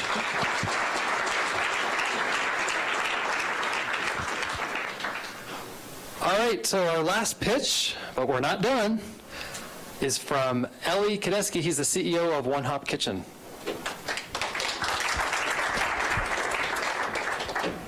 Hello, hello. Hi, everybody. Hope everyone's having a great afternoon. My name's Eli Kadeski, and my company is One Hop Kitchen, and we make really awesome tomato sauce. So by 2050, we're expected to have 9 billion people on the planet. Awesome. My favorite author, Kurt Vonnegut, said, "Babies, there's just one rule. God damn it, you gotta be kind." That begs the question, with growing demand for protein, how can we find ways to feed our growing population while being kind to our planet? Animal agriculture is responsible for more global greenhouse gases than all of the transportation industry combined. Additionally, livestock aren't that great at converting feed inputs like water and protein, or water and food, into food outputs for us. Now, there's been a lot of other talk about soy proteins and things like that. One protein I'm going to talk about is insect proteins. The UN released a report in 2013 saying insects could be a spectacular solution, and this has been followed on by countless media outlets and other researchers. But begs the question, how can we get consumers to bite? Now, there's been a lot of great companies that have come to market over the past 2 years. We went from 2012, where we had only one insect food brand on the market, to now about over 100 in the USA and over 200 globally. We run into an issue. If the goal of insect foods is to go and create environmental sustainability, because it's more sustainable than beef, then we need to deliver it in products that actually displace beef. Look at that hamburger. It looks delicious, right? Everybody here, raise a show of hands. Will you take a bite of her? Only 4 of you. Wow. Nobody likes hamburgers? Fair enough. Well, I hope you like tomato sauce. Introducing One Hop Kitchen. We make a delicious style traditional bolognese sauce with all natural, simple ingredients. And yes, of course, our secret ingredient is bugs. By replacing boring old basic beef with the proteins of crickets and mealworms extracted and restructured through natural food science, we provide big flavor at a tiny footprint. So I'm sure you're wondering, what does it taste like? Well, looking around this room, I see that most of you have already come by our booth and tried it. And if you haven't, look to your left, look to your right. Chances are that person's tried it too. And I'm going to bet you probably loved it. Now, the key to making a great tomato sauce is really simple. The key to making a great tomato sauce is really simple. Great tomatoes. We use a tomato that comes from California, picked and packed within 2 hours of being ripened on the vine, and therefore we don't need to add any sugar. It's dairy-free, egg-free, soy-free, and gluten-free.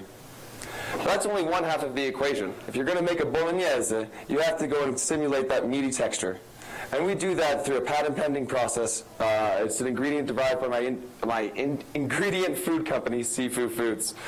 It has the same protein as ground beef, 5 grams per serving, but half the saturated fat, 1/3 less the cholesterol, and our crickets have over 2 times the vitamin B12. And best of all, each jar of our sauce saves over 400 gallons of water compared to a beef-based sauce. That's a lot. That's as much water as a family of 4 uses in a day just washing their dishes, doing the laundry, eating and drinking. That's a profound impact, and we found that that message really resonates with consumers. When you can pitch sustainability in a proactive and empowering way, you can really make meaningful change. So, being a lean protein source, we're also a fairly lean team. That handsome young gentleman you see in the blue is my younger brother, Lee. He's a genius. He went to Cornell, did a Master's of Food Science, and he came up with our patent-pending processes through our ingredient company, Seafood Foods. He's also our schedule-listed operator. Him and I actually do all of our production ourselves in a rented commercial kitchen in Toronto. You can see a quick shot of it there. We can do about 500 jars in about 5 hours, or we can double kettle, we call it, and do about 900 jars in about 8 hours. It allows us to scale up pretty darn well and maintain demand. Also, one thing you'll note here from this, we market our products through a blind taste test. We'll offer consumers a cricket sauce, our mealworm sauce, and a beef-based sauce. And we'll say, hey, try all 3, tell me what you like the best, and I'll tell you what's what. And this model has been incredibly successful. Our conversion rates are incredibly high.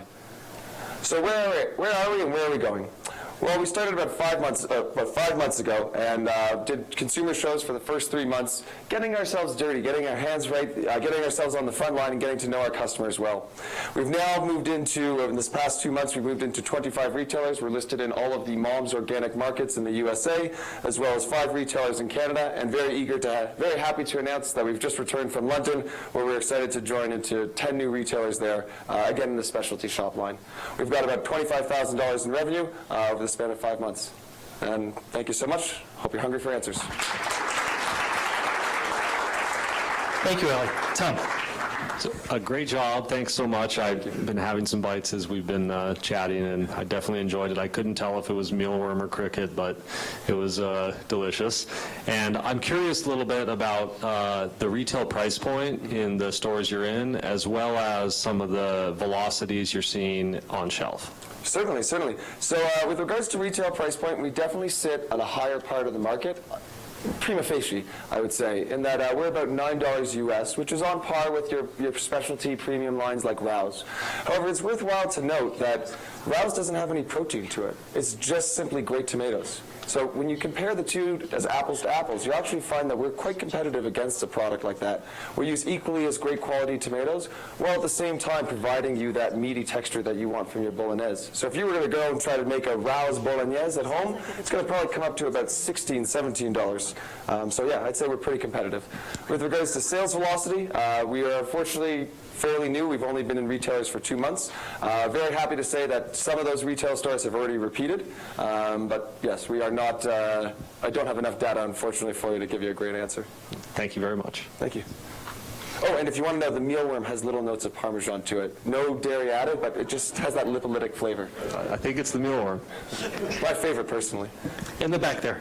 Hi, I have a marketing question about using mealworm on the label.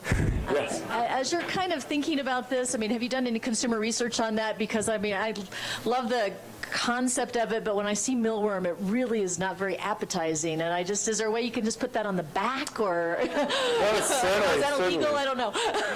Well, I'd love to actually answer your question with a little anecdote, if that's all right. Everybody here like mushrooms? Portobello mushrooms? Yeah. Anybody like Old Browns? So the portobello mushroom is actually really an old brown, and after a little bit of genetic changing, a little crossbreeding here and there, they renamed it the portobello. Sounds delicious. We can do the same thing if there's a demand from insects. We've also looked at opportunities of calling it in the French, because we are Canadian, veal de farine, because everything sounds better in French. But that said, we do care a lot about transparency, and that's why we try to use that blind taste test, to try to keep your mind somewhere else and let your taste and palate do the decision making. I'm very open, though, to rebranding options while still being congruent to our personal ethos of transparency. If you have any of the suggestions, please, very open. Hands up high. Anybody up front? Mr. Faraday.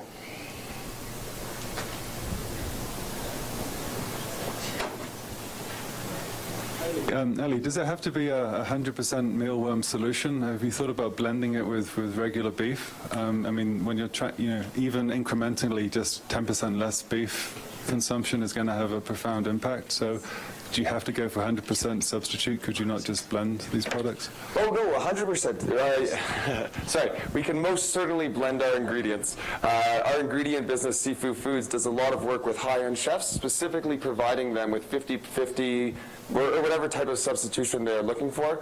One of our best products with chefs is, for example, a chicken liver pate, 50% mealworm protein, 50% chicken liver. And again, exactly like you said, marketing it on, hey, this is a big, it might only be 50%, but actually the environmental impact that we can quantify that is quite profound. Right there, thank you. I'd just be interested in knowing why you went to the UK when there were still obviously lots of market opportunities in Canada and the US, I would imagine. Oh, certainly. We see the UK and I hope I won't offend Europeans here, but I think that the quality of beef in Europe in comparison to the quality of beef in the USA is not on par. And so we saw that as a great market opportunity for us, as we could compete on a really nice texture. And we actually found that in the test markets that we had. As well, being Canadian, our dollar is at 60 cents, 70 cents to the US. And if it hadn't been for the pound going down to 1.6, we would be very, very happy to do more business with the UK, as we can just, we can export to it very well. And there's a lot of Canadian programs designed to provide us with export financing and other forms of opportunity. And that's why we continue to look at export markets before the Canadian market. And one question over here, and that will be the last one.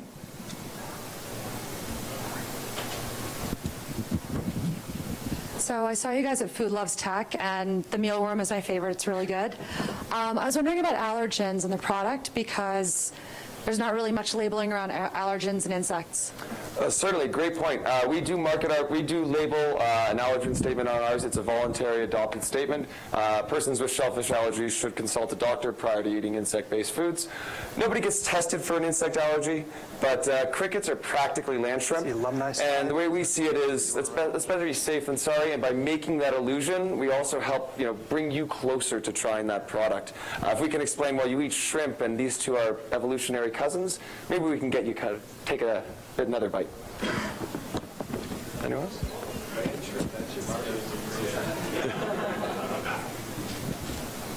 Anyone else? All right, Ellie, thank you. One Hot Kitchen.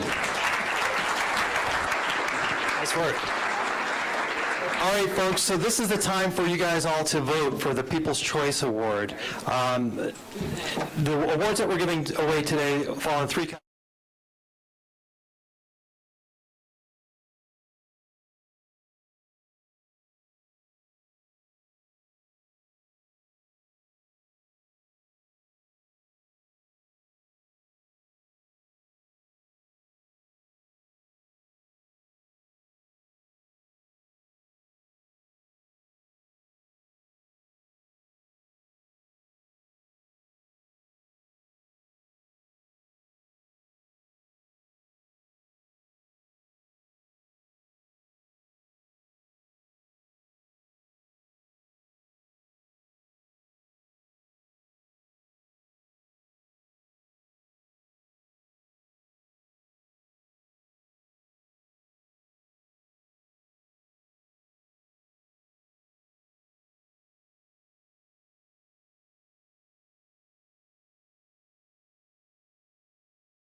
Very unique thing for us.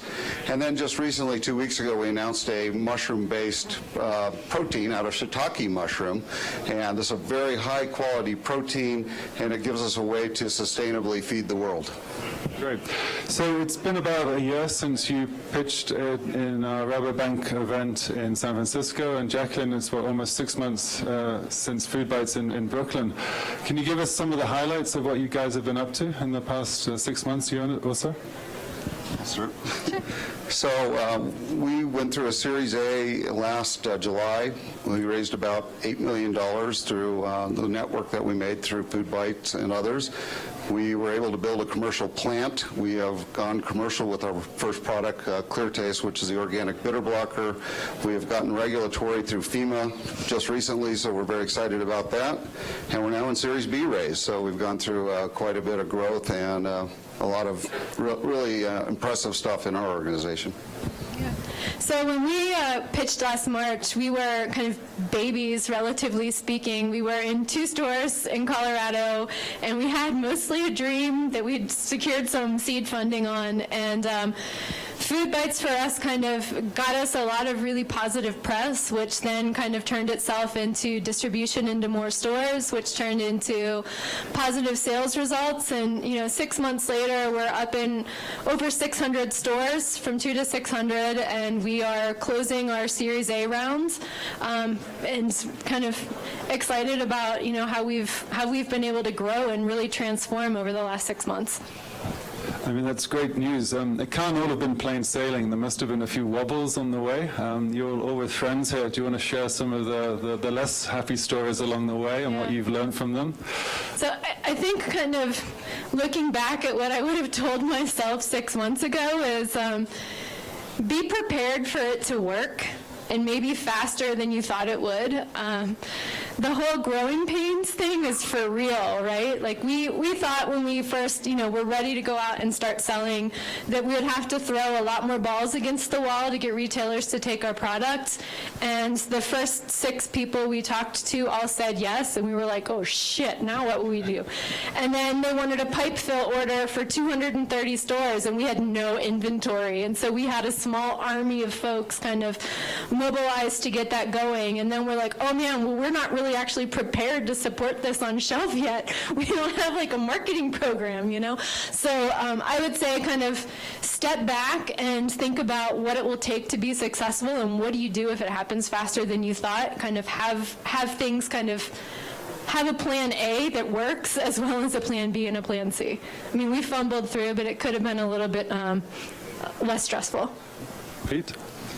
Yeah, I would say for us, the biggest challenge is the regulatory hurdle. We didn't really understand, and I actually heard some folks up here today that don't understand how hard it is to go through the regulatory process within the food industry. And it takes way longer than we thought, and it takes way more money than you ever would expect. So, my advice would be start early and get ahead of that instead of waiting like we did. We'd already built a plant, and then we were working on regulatory. So, lessons learned for us, but certainly the delay of time hurt our revenue opportunities for this year, and that was the disappointing thing. We hear a lot of talk about disruption on the stage, and your companies are both that also. You talk about disrupting the global sugar industry, which is no mean feat. And Jacqueline, you talk about disrupting the $30 billion fish industry. Well, what is it about your product, or is it your business model that makes you disruptive companies? Jacqueline, do you want to go first? Well, I think for us, we sell frozen fish, which is kind of one of the least sexy things that you can do out there, and mostly because as an industry, we've spent about 30 years training people that you don't go to the seafood aisle to frozen door for like high quality premium seafood products. It's gross, it's sleepy, it's fish sticks, it's stuff that's intimidating that you don't know what to do with. That for us to be able to come in with a product that's kind of fundamentally changing people's experience and creating something empowering around seafood is different. And we also have some of the best sustainability and traceability in the industry, and allow consumers a way to really understand, what they're buying and where it's coming from and what they're supporting with those purchases, and has been really resonating. Pete, disrupting the global sugar industry. Yeah? You must have won a few friends doing that. Yeah, so the sugar industry is the devil, right? We all know that. It's a consumer trend now. Every company is trying to reduce the amount of sugar that they can put into their products. They have requirements to specify added sugar over the next few years. That's a real problem, and so every major food company is now looking for ways to reduce sugar. The typical response for bitter products or sour products or sweet products in the industry is to add sugar. It's the easiest, cheapest way to cover that. And now we're going into panic mode because we can't do that anymore. What our organic bitter blocker does is give them a natural way, a clean label way to reduce the sugar that they need. And I'll give you some examples. We can add our bitter blocker into chocolate, and we can reduce the amount of sugar that's needed in that chocolate by 50% or more. That's a huge reduction, and it's got to be very worrisome to the sugar industry. Kind of a follow-on question really about changing mindsets. I mean, part of what you're having to do is change perceptions and mindsets. You're trying to get people to eat more fish, you're trying to get them back into the freezer aisle. Your new product that you just launched is about a new form of protein, so you're trying to move them away from their steaks and what they're used to and talking about mushroom protein. How do you go about doing that? How do you go about changing mindsets and changing and raising awareness of these disruptive products? Yeah, so, one thing that's kind of nice about mushrooms is a vast majority of the world eats them. So we're not changing the food stream any. We're actually taking advantage of something that's already out there. In the case of our mushroom-based protein, it's all based on shiitake, which is widely available in every grocery store in the world. What we're trying to solve really is a different challenge, which is how do you handle non-animal, what's the best non-animal source of protein? And most of the non-animal sources of protein have challenges to them. So you think about soy. Soy is the biggest non-animal source of protein, but soy has allergen concerns. And then you think about up-and-comers like pea protein that have been out there, but they're not complete proteins, and they don't taste very good, and so they use sugar to cover them up, so cover up the flavors. And then you think about some of the newer things that we've heard about, and no offense to these guys, but I don't really want to eat grub worms or mealworms or crickets, so they have a huge ick factor. Algae's got color and taste challenges. They have to cover it with sugar. So when you look at something that we've developed, which is a very odor-free, slightly savory product that people already eat in the world, it makes a lot of sense for us. So I don't really have an awesome answer for this yet. I mean, we're still trying to figure it out. And to do that, we're trying a lot of experiments, and we've got some planned for the spring, which I'm really excited about, growing the whole seafood and aquaculture space and hopefully riding along with that disproportionately. But it's a behavior change that we're trying to do, and part of it's, traditional CPG tactics, how do you drive trial, and part of it's, a huge educational hurdle and finding ways to take a complex message and make it not only digestible and understandable, but exciting for the average consumer who really doesn't want to know how fish are grown, And one of the trends that consumers are looking for more is cleaner labels, right? And so, Pete, your product gives your customers a cleaner label, and Jacqueline, with your fish products, are much more minimally processed. So, we know it's a trend. Why do you think clean labels are so important right now? And why do we think, it's not just a fad, like a gluten-free fad, perhaps? You think it has some staying power. Why do you think that is? I think we've learned over the last, maybe 15 years that the food industry has been poisoning us for 50 years. And when they got into all the mass-produced stuff, and consumers have figured it out, and they're starting to look very carefully at the label, and they're looking and seeing that there's all sorts of chemicals and preservatives, and the rates of cancer going up and all that stuff. And I think they're really looking for natural solutions. Yeah. I think for us, it's a lot of the same things, but also kind of, our consumer likes to cook. They like to feel good about that, and our ingredient lists look just like you would cook at home. There's nothing extra in it, and that's a huge way that we can sell our product, is saying, hey, look, check out my list. It's clean, it's simple, it's just like you do at home if you had the time. So we're just kind of skipping that whole shopping for a million ingredients step for you and putting it all in one nice, easy place, and folks like that. Something else we hear a lot about, and we heard it in the demos today, was sustainability, right? Pete, on your product, you talk about the sustainability, I think, of your protein as the most sustainable protein out there. And similarly, Jacqueline, when you talk about aquaculture, it's the least impactful form of agriculture. Can you talk a bit about your sustainability agenda, and also how do you quantify that? It's one of those words we hear a lot bandied around. Yes, we're sustainable, but is there a way of quantifying that so people can understand it better? Well, maybe. Is it just marketing? We have a story. The story is we literally can take and make mushroom protein in a matter of 6 days from seed to harvest. And there's no protein in the marketplace today that has that kind of time frame. We build everything in large fermentation tanks. So in our world, you think about a beer facility with a spray dry facility at the same time. We're able to recapture all the water that we use. We're able to recapture all the energy that we use. So when you think about the carbon footprint, it's very, very low. We create protein faster than anyone in the world. And so that, to me, that's a very sustainable story. We can feed the world relatively nicely with that. And aquaculture? Well, aquaculture was a really deliberate choice for us. People need to eat more seafood for the health benefits, but if we get our company right, we could potentially 5x the amount of seafood that's consumed in the U.S.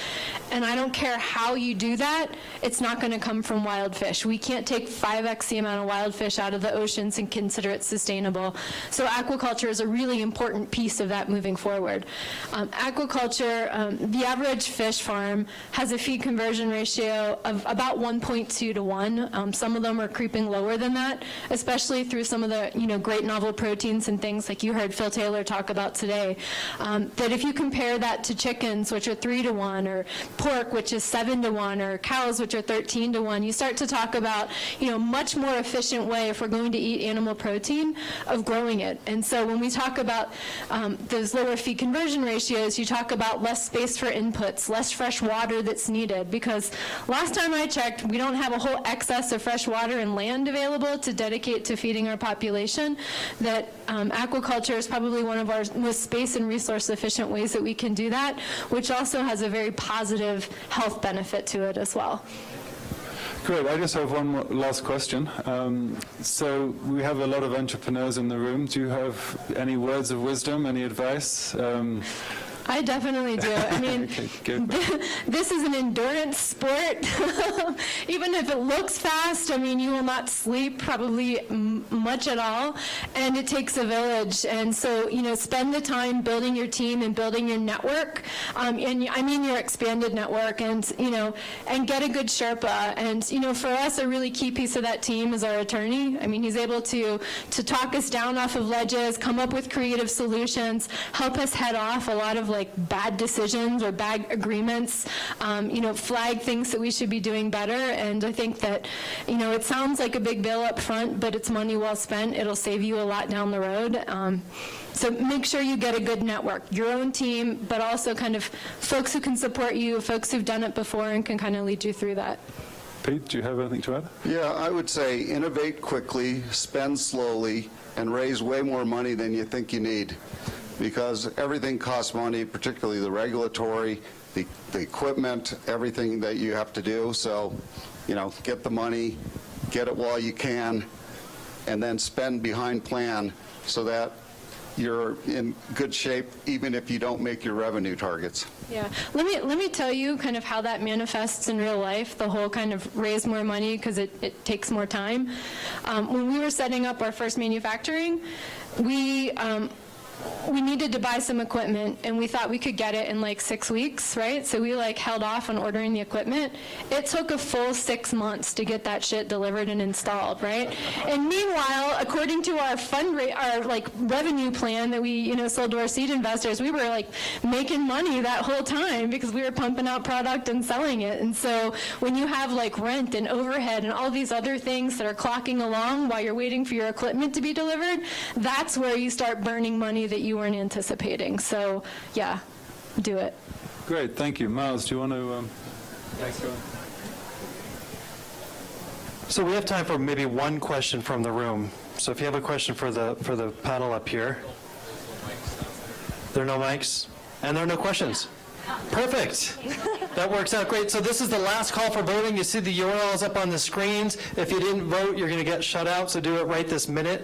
While you guys are voting, I want to quickly say for the open mic companies that hit the form on the laptop, come on out this way. You're going to gather in the back. We're going to get you on stage in a second. Russ, can you turn it on the back room? Yep. And this is an announcement for the entire event. You folks in the back, come on over back this way. We have an award ceremony going on in just a few minutes where we're going to award our companies the People's Choice and the Judge's Choice and the Highly Commended Awards. And we're going to do our open mic, and then we're going to go party.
The judges are coming down.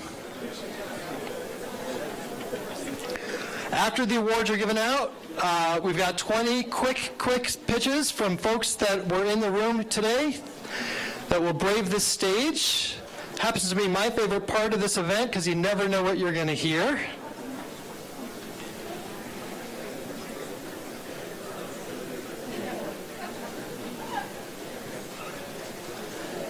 By show of hands, has anybody been to a prior FoodBytes event that we've had either in Brooklyn or San Francisco?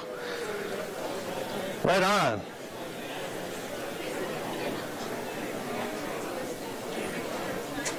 All right, guys, come on in. Don't be shy. The judges are stuck in the elevator.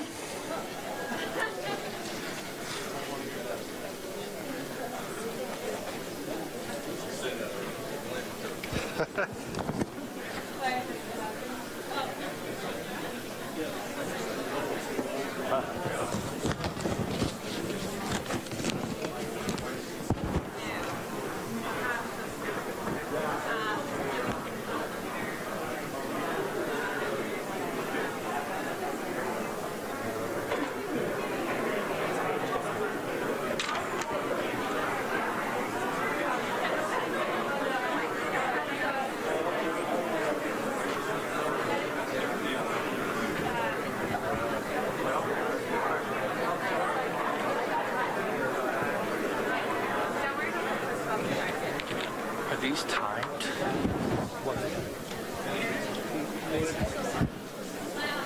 All right. The votes have been tallied. The judges are coming. I've been saying that.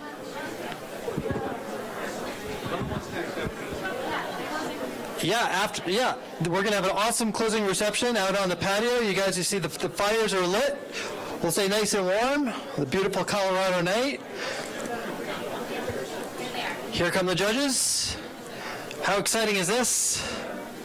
Thank you, guys. You guys had a hard job, I know. All of these companies are winners tonight. Let me say that first off. Each and every one of these that hit the stage are all doing something great. But 3 are going to walk away with some great prizes.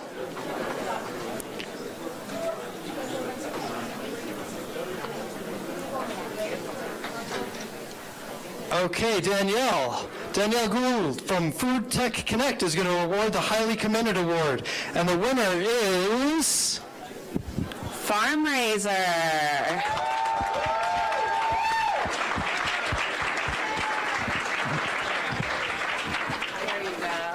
Congratulations. Thank you so much. Yeah, we're really excited. Congratulations. Thank you very much. Say a few words. Oh, yeah, here. Thanks so much to Robobank and FoodBytes for putting on the FoodBytes conference. It's great to be here. It's especially great to see all the amazing products that are here today, because those are things that will power our platform, and we'll get those in the hands of kids and families all over the country. Just warms my heart to see all the great stuff here today, and thank you so much for this award.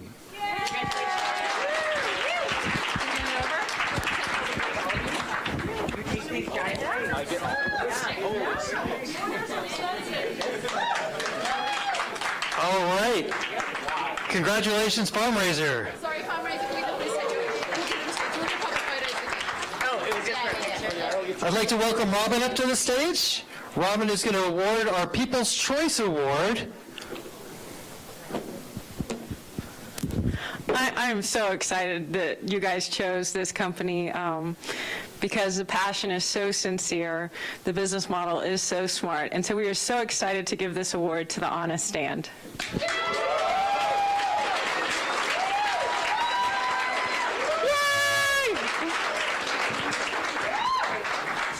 proud of you. You did such a good job. Are you going to say something? Say a few words?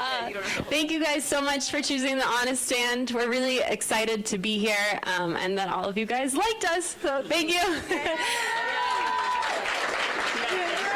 so much. Yay! Thanks, Jenny. And last but certainly not least, the Judge's Choice Award. Darcy.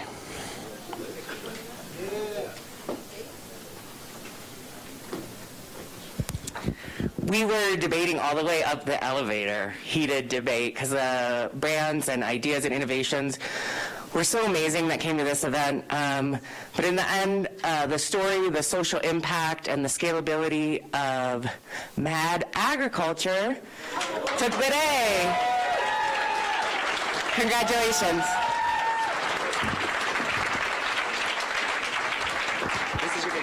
Wow, I'm stunned, given how nascent we are. I appreciate you believing in the vision. It is huge, and I'm kind of struck. I appreciate it. Thank you so much. Congratulations. Yeah. I'll take a big picture. Cool.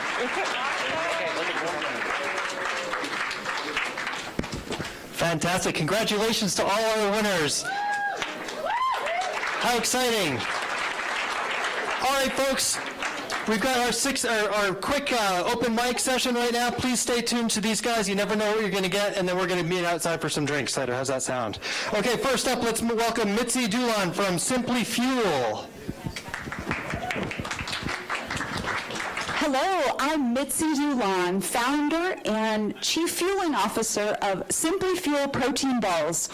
Simply Fuel Protein Balls became famous last year when I started making these for the Kansas City Royals. I am the team registered dietitian, sports nutritionist. We kept winning. We won the World Series, and boom, I got a World Series championship ring. And they went wildly viral throughout the city of Kansas City, and everyone was wanting me to make these protein balls. They're non-GMO, made of clean, simple ingredients, and the only protein ball out there that has probiotics. They have gonadin, BC30 in them, high quality, and a high enough dose that it gives you that immune support as well as helping protein utilization. I am lucky that I've been a nutrition entrepreneur for 20 years. I have 3.4 million followers on Pinterest that I plan to help to as I build my company. I have appeared on Dr. Oz as well as CNN, Live with Kelly and Michael, written 2 books, and plan to use all of these avenues to help market my protein balls. And I truly would appreciate anyone who wants to speak or wants to get a photo with my championship ring. Thank you so much. Thank you, Mitzi. Next up is Monica Klausner from Bistro. Monica, come on out. And Mark. Hi, everyone. My name is Monica Klausner. This is my brother, Mark Fatchler, and we're with Bistro. Throughout the day, we've heard about health challenges rising, the global population exploding, and the sustainability of our environment is really at a crossroads. What we didn't talk about is how our time is stretched and convenience is really a premium. And the food sources have to keep up. Mark and I grew up in Costa Rica, where we live by the motto Pura Vida, which means pure life. And that is the mission of Bistro. At Bistro, we deliver delicious and healthy, fully prepared plant-based meals, and we deliver them straight to your door. It's not a meal kit. It's a fully prepared meal made from plants, organic, non-GMO, delicious, healthier for you, better for the environment. From our LA kitchen in Los Angeles that is 20,000 square feet, we handcraft over 400,000 meals, and we prepare them fresh, we ship them frozen, and the good stuff. This year, we are projected to sell $2.8 million. Next year, we're selling $5 million. Sorry, I forgot to say we ship all over the U.S., frozen. Okay. Thank you, Bistro. Next up, Ross Taylor from Love You Foods. Remember, folks, you've got 1 minute. Oh, yeah. I'll stay in a minute. Hi, I'm Ross Taylor. My wife, Kara, and I started Love You Foods last year. We just celebrated a year.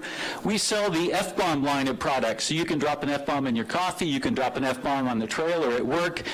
We serve a huge, huge potential market, like 180 million potential customers who eat ketogenic, low-carb, paleo lifestyles. Many of our customers are CrossFit gyms, doctors' offices. We're selling direct to customers.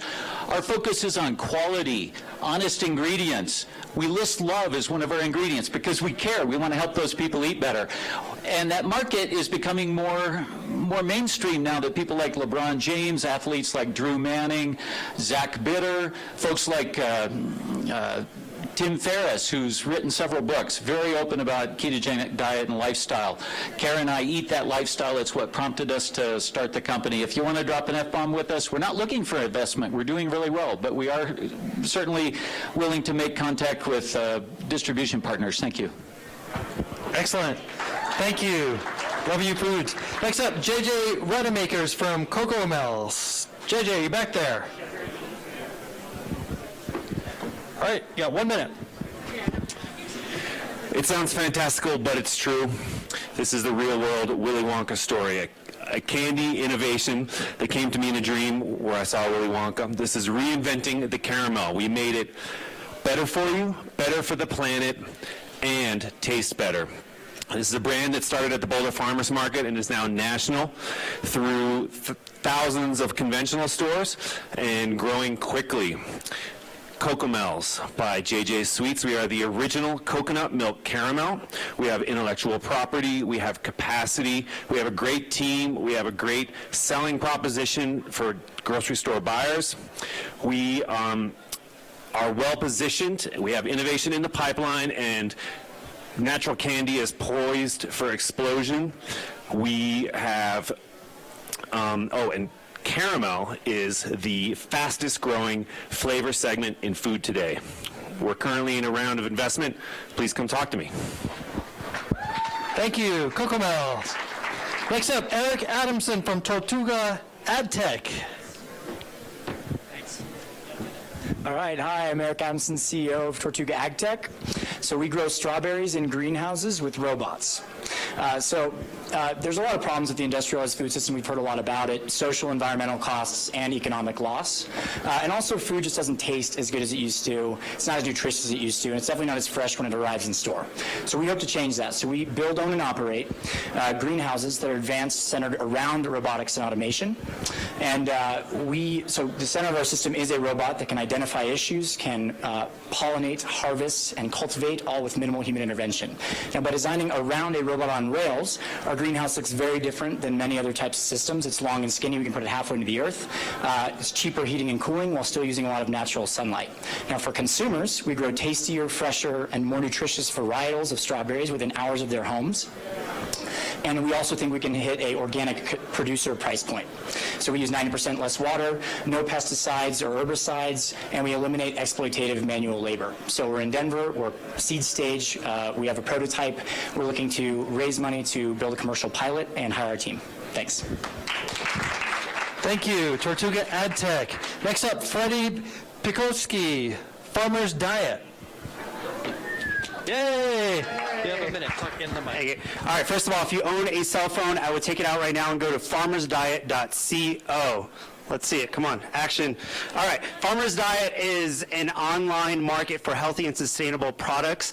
Our goal is to provide high-quality products at ridiculous prices, specifically to college kids and young professionals. If you've heard of Thrive Market, we do not have a membership fee. We're targeting a millennial generation, and we're going to kick their butts. Many new, healthy, sustainable food makers, as the one you've seen here today, are vying for shelf space at brick-and-mortar places. We are a new, exciting channel for them to get their products out to. We launched our MVP 2 months ago with 5 products, and we are launching 200 more in the next few months. Food makers and investors that want to help their portfolio companies, come see me. Check us out at farmersdiet.co. Awesome. Farmer's Diet. Next up, Karen Frame from Makina. Speak in the mic. Hi, I'm Karen Frame, founder of Makina, your natural brand champion. Currently, we're an iPhone app with an extensive data collecting background and backend that engages healthy and eco-passionate influencers and shoppers by providing incentives to buy your organic, non-GMO, gluten-free, fair trade products anywhere, in-store or online. We have over 50 brands on our platform, including Benito's, Lumberg Farms, Goddess Garden, and others, and over 400 product offers. We help you discover who your shoppers are, where they're shopping, and what else is in their basket, creating more turns for your product off the shelf. We are offering small brands charter memberships at $100 a month. Please find me today or on or through Makina.com, and let us help you grow your brand for good. That's Makina, your natural brand champion. Thank you. Thank you, Makina. Next up, let's welcome David Mooseman from To Market. Market. Oh, you inverted the letters. What's that? Oh, yeah. Hi, my name is David Mooseman. I've been a chef here in Denver for 5 years. Before that, I was in Boston where I worked at an oyster farm, in Napa where I worked at a vineyard, and I've been cooking the whole time. We've essentially built a system that's an inventory system for farmers, an ordering system for chefs, and we can track all the data that goes through every localized food market in the country. Our farmers put up what comes out of the proverbial ground, whether that's aquaponic, hydroponic, cheese, milk, or proteins, and then our chefs can order directly from them through a real-time inventory system, and we take care of all of the invoicing, payments. We make sure all of our farmers get paid every 2 weeks, and we make sure all of our chefs have the best quality products. We're not about local, we're not about organic or gluten-free or this and that. We're about quality first and transparency second. So we've got the best chefs. We're not out there for freezer to fryer locations. We're out there for the best restaurants and the best farmers. We work with Cure Farms. They've provided the vegetables here today, and we're here to bring the farmers to the chefs and the chefs to market. Thank you. Thank you. To Market. Next up, Matt Tortora from What's Good.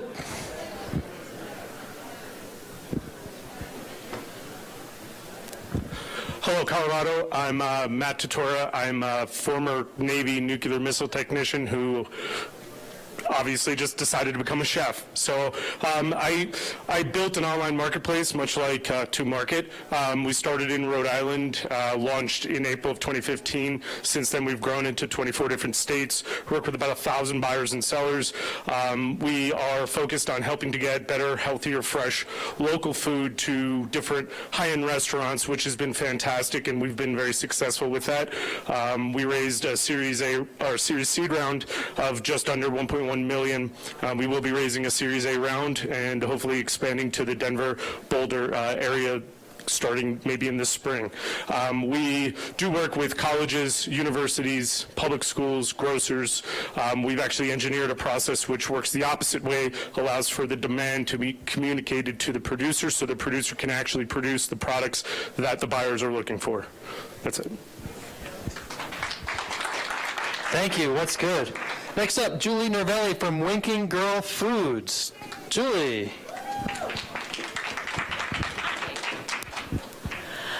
I'm guessing that most of you share a similar problem with me in this room, and that is that we don't want to spend an hour every night cooking a complicated meal, or forever in my case.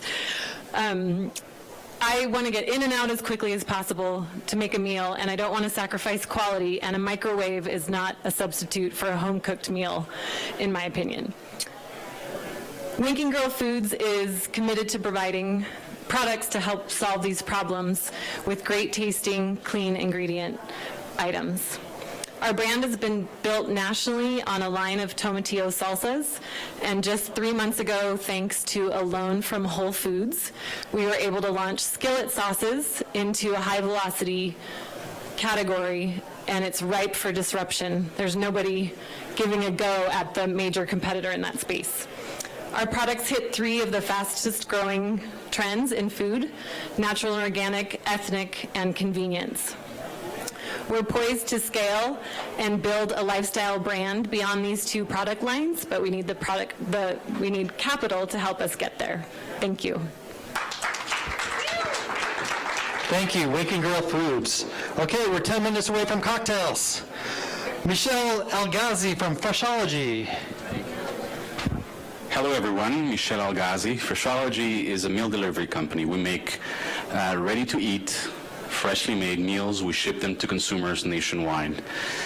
We have also developed a platform over the last couple of years that allows us to offer partner brands turnkey nutrition solutions for their own constituents. That platform has been validated through a relationship with the largest natural and specialty retailer, who's now rolling out our product line. We intend to double our business in the next 12 months, and I welcome the opportunity of speaking with any of you who's interested in direct-to-the-home meal delivery. Thank you. Thank you, Freshology. Next up, Gabe Blanchette from Grove. Gabe. Hey, thanks for having us. Hi guys, hope you're doing well. My name's Gabe Blanchette. I started a company called Grove, and it's because I really love to garden and grow some of my own food. We started Grove to bring gardening to people who don't have the sunlight, the right sunlight, who don't have the space, so maybe they live in cities, or maybe they don't have the time. So we built an indoor gardening appliance the size of a bookshelf where you can grow your own organic food year-round in your home, LED lights and aquaponics. We did a Kickstarter about a year ago, raised about $400,000. We started shipping that unit a few months ago, and we're on track to do a little over $1 million in sales this year. We think that the next major home appliance could be an in-home garden. Whether it's an appliance or a piece of furniture, it's just a little slice of nature to reconnect us to what truly matters. So that's Grove. Our website is grovegrown.com. I'd love for you guys to check it out. Thank you. Thank you, Grove. Next up, Danielle Ritchie from Magpie Supply. Thank you. I'm here to tell you that Magpie Supply is coming soon. This is premature. We're not launching until spring of next year. Here to solve two problems. You want to listen to this if you're a consumer who wants to purchase locally grown or locally produced goods, whether this is a mom and pop who's sharing their family's heirloom tomatoes or a recipe that they've made available to the public and they're producing foods for you, or if you're a producer, maybe you have a small farm and you have farmers markets typically that you go to. This is an opportunity to get that product out to the consumers in a novel way. If you're a consumer, this helps you find all of those wonderful things that are out there. We know that we're surrounded by people passionate about food, growing amazing things, producing incredible boutique artisan foods, and Magpie Supply is the platform that will allow you to connect with those people. Not only will we be able to find farm stands, farmers markets, local producers that might be selling out of their house. This is direct sales to answer to the cottage industry, and this is not something we've seen before. We don't do logistics, we don't do delivery. This makes the connection, and this is a platform for facilitating the payment. You can follow me at Twitter and at Magpie Supply. We have magpiesupply.com, has nothing on it right now, but I will get contact information and a sign up out there right away. Thank you. Thank you, Magpie Supply. Next up, Susan Karskaden. Sorry about if I butchered your name. Karskaden from Sophie's Vegan Kitchen. I'm going to try to not do comedy very badly. So my name's Susan. I'm one of the partners at Sophie's Kitchen Vegan Seafood. It's a line of totally 100% plant-based vegan seafoods, 10 beautiful varieties, frozen, and 2 canned products.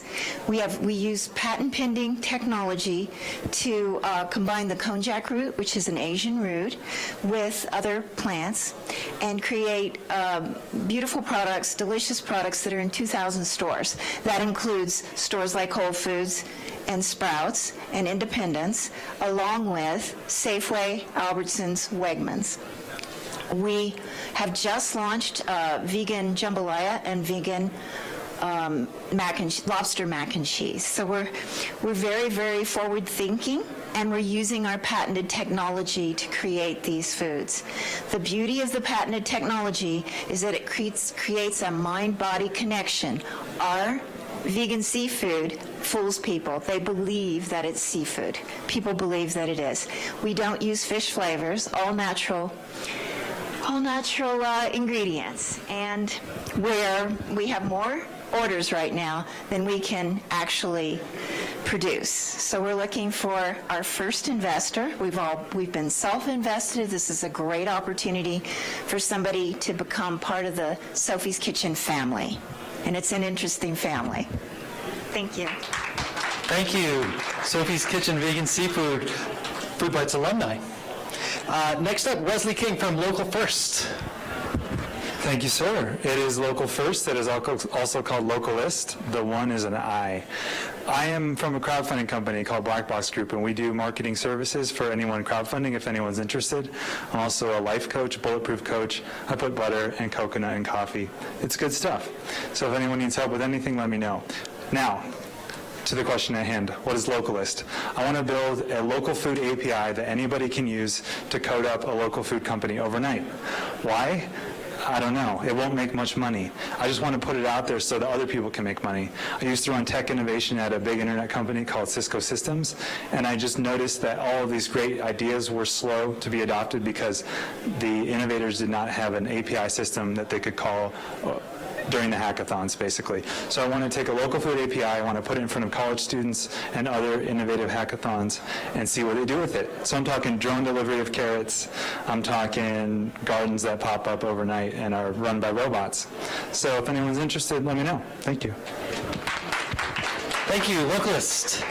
Kelly Strong from Blue Moon Goodness. Kelly. Hi. Hi, I'm Kelly Strong. My company's Blue Moon Goodness, and we make all-natural, vegan, gluten-free, and local soups. They're in jars, 2-year shelf-stable jars, and we're in King Soopers, Safeway. Whole Foods was our first customer. We bottled our first jar of soup 2 years ago, and we're looking to expand beyond the regional markets. So we are hoping, if nothing else, you'll go out and you'll look for us on the shelf. Blue Moon Goodness. Thanks very much. Thank you, Blue Moon Goodness. Next up, Dan Foreman from Scalar Nutrition. Close. Thanks. Dan Foreman, CEO of Scalar Nutrition. We're a food data service. We help the industry respond to consumer demand for information around what's in their food and how it was sourced. So every brand that presented today competes on the basis of their ingredients. If that message doesn't get through to the consumer, it's a missed opportunity for you. It's a missed opportunity for a retailer. So if you've ever used a service like Instacart, whether you're shopping online or doing research for an in-store purchase, you find that probably about a third of the products don't have any information at all. And so if you care about how it affects the environment, how it affects your health, how it affects animal welfare, all the stories we've heard today, it's not showing up in retail experiences. And the reason is everybody uses manual processes to do this. My partners and I have been in the software business for 15 years. We're using those skills to automate this process. And so, again, whether you want the basic blocking and tackling of making sure your nutrition label actually shows up online, or you want to use it to power a more personalized shopping experience, we're building the data to do that. We spent the last year validating this with retailers, brands, distributors, and consumer apps that buy this data. And we're currently raising a seed round. So if you're an investor at the middle of tech and food, we'd like to talk to you. Thanks. Thank you, Scalar Nutrition. Next up, Scott Pierce from Locally Grown Fresh, aka LGF Produce. Scott Pierce, are you back there? Going once. Going twice. Not there. All right, Patrick Heminger from Ancient Brands Grain. Patrick. Thank you. Patrick Heminger, this is my brother. Timothy Heminger. We're the Hemi brothers. I've got notes here, so I want to be concise. We co-founded Ancient Brands Grain just this past January. We're keenly focused on puffing ancient and specialty grains. What is that? They've been around for 100 years, but we're making cereal out of quinoa, brown rice, teff, amaranth, millet, commonly used in cereals, granolas, lifestyle bars, artisan breads. We supply our high-quality puffed grain ingredients for companies all along the maturity curve. We supply Dan and Jordan with regrained, with puffed brown rice, organic. Our business mission provides us a platform to impact lives, from our families, local communities, to farmers in developing countries. Cereal market is very large. We've made some significant traction. Large cereal companies are pivoting their business models away from production and to marketing. They want to talk about Tony the Tiger. And we've got very strong strategic partners already at this point. We're forecasting to be revenue positive on a monthly basis in the next 6 months. Core values are we're going to provide highest quality grains, superior client experience, innovative solutions at competitive costs. You can find us at ancientbrands.com. Thank you. Ancient Grains. And that's a wrap for the open mic, and that's a wrap for FoodBytes Boulder. Thank you all for coming. You guys make this community what it is. Please join us on the patio for some cocktails and some food, and we hope to see you next time around. Stay tuned to foodbytesworld.com for information on future events. Be well, everybody. Thanks for coming down.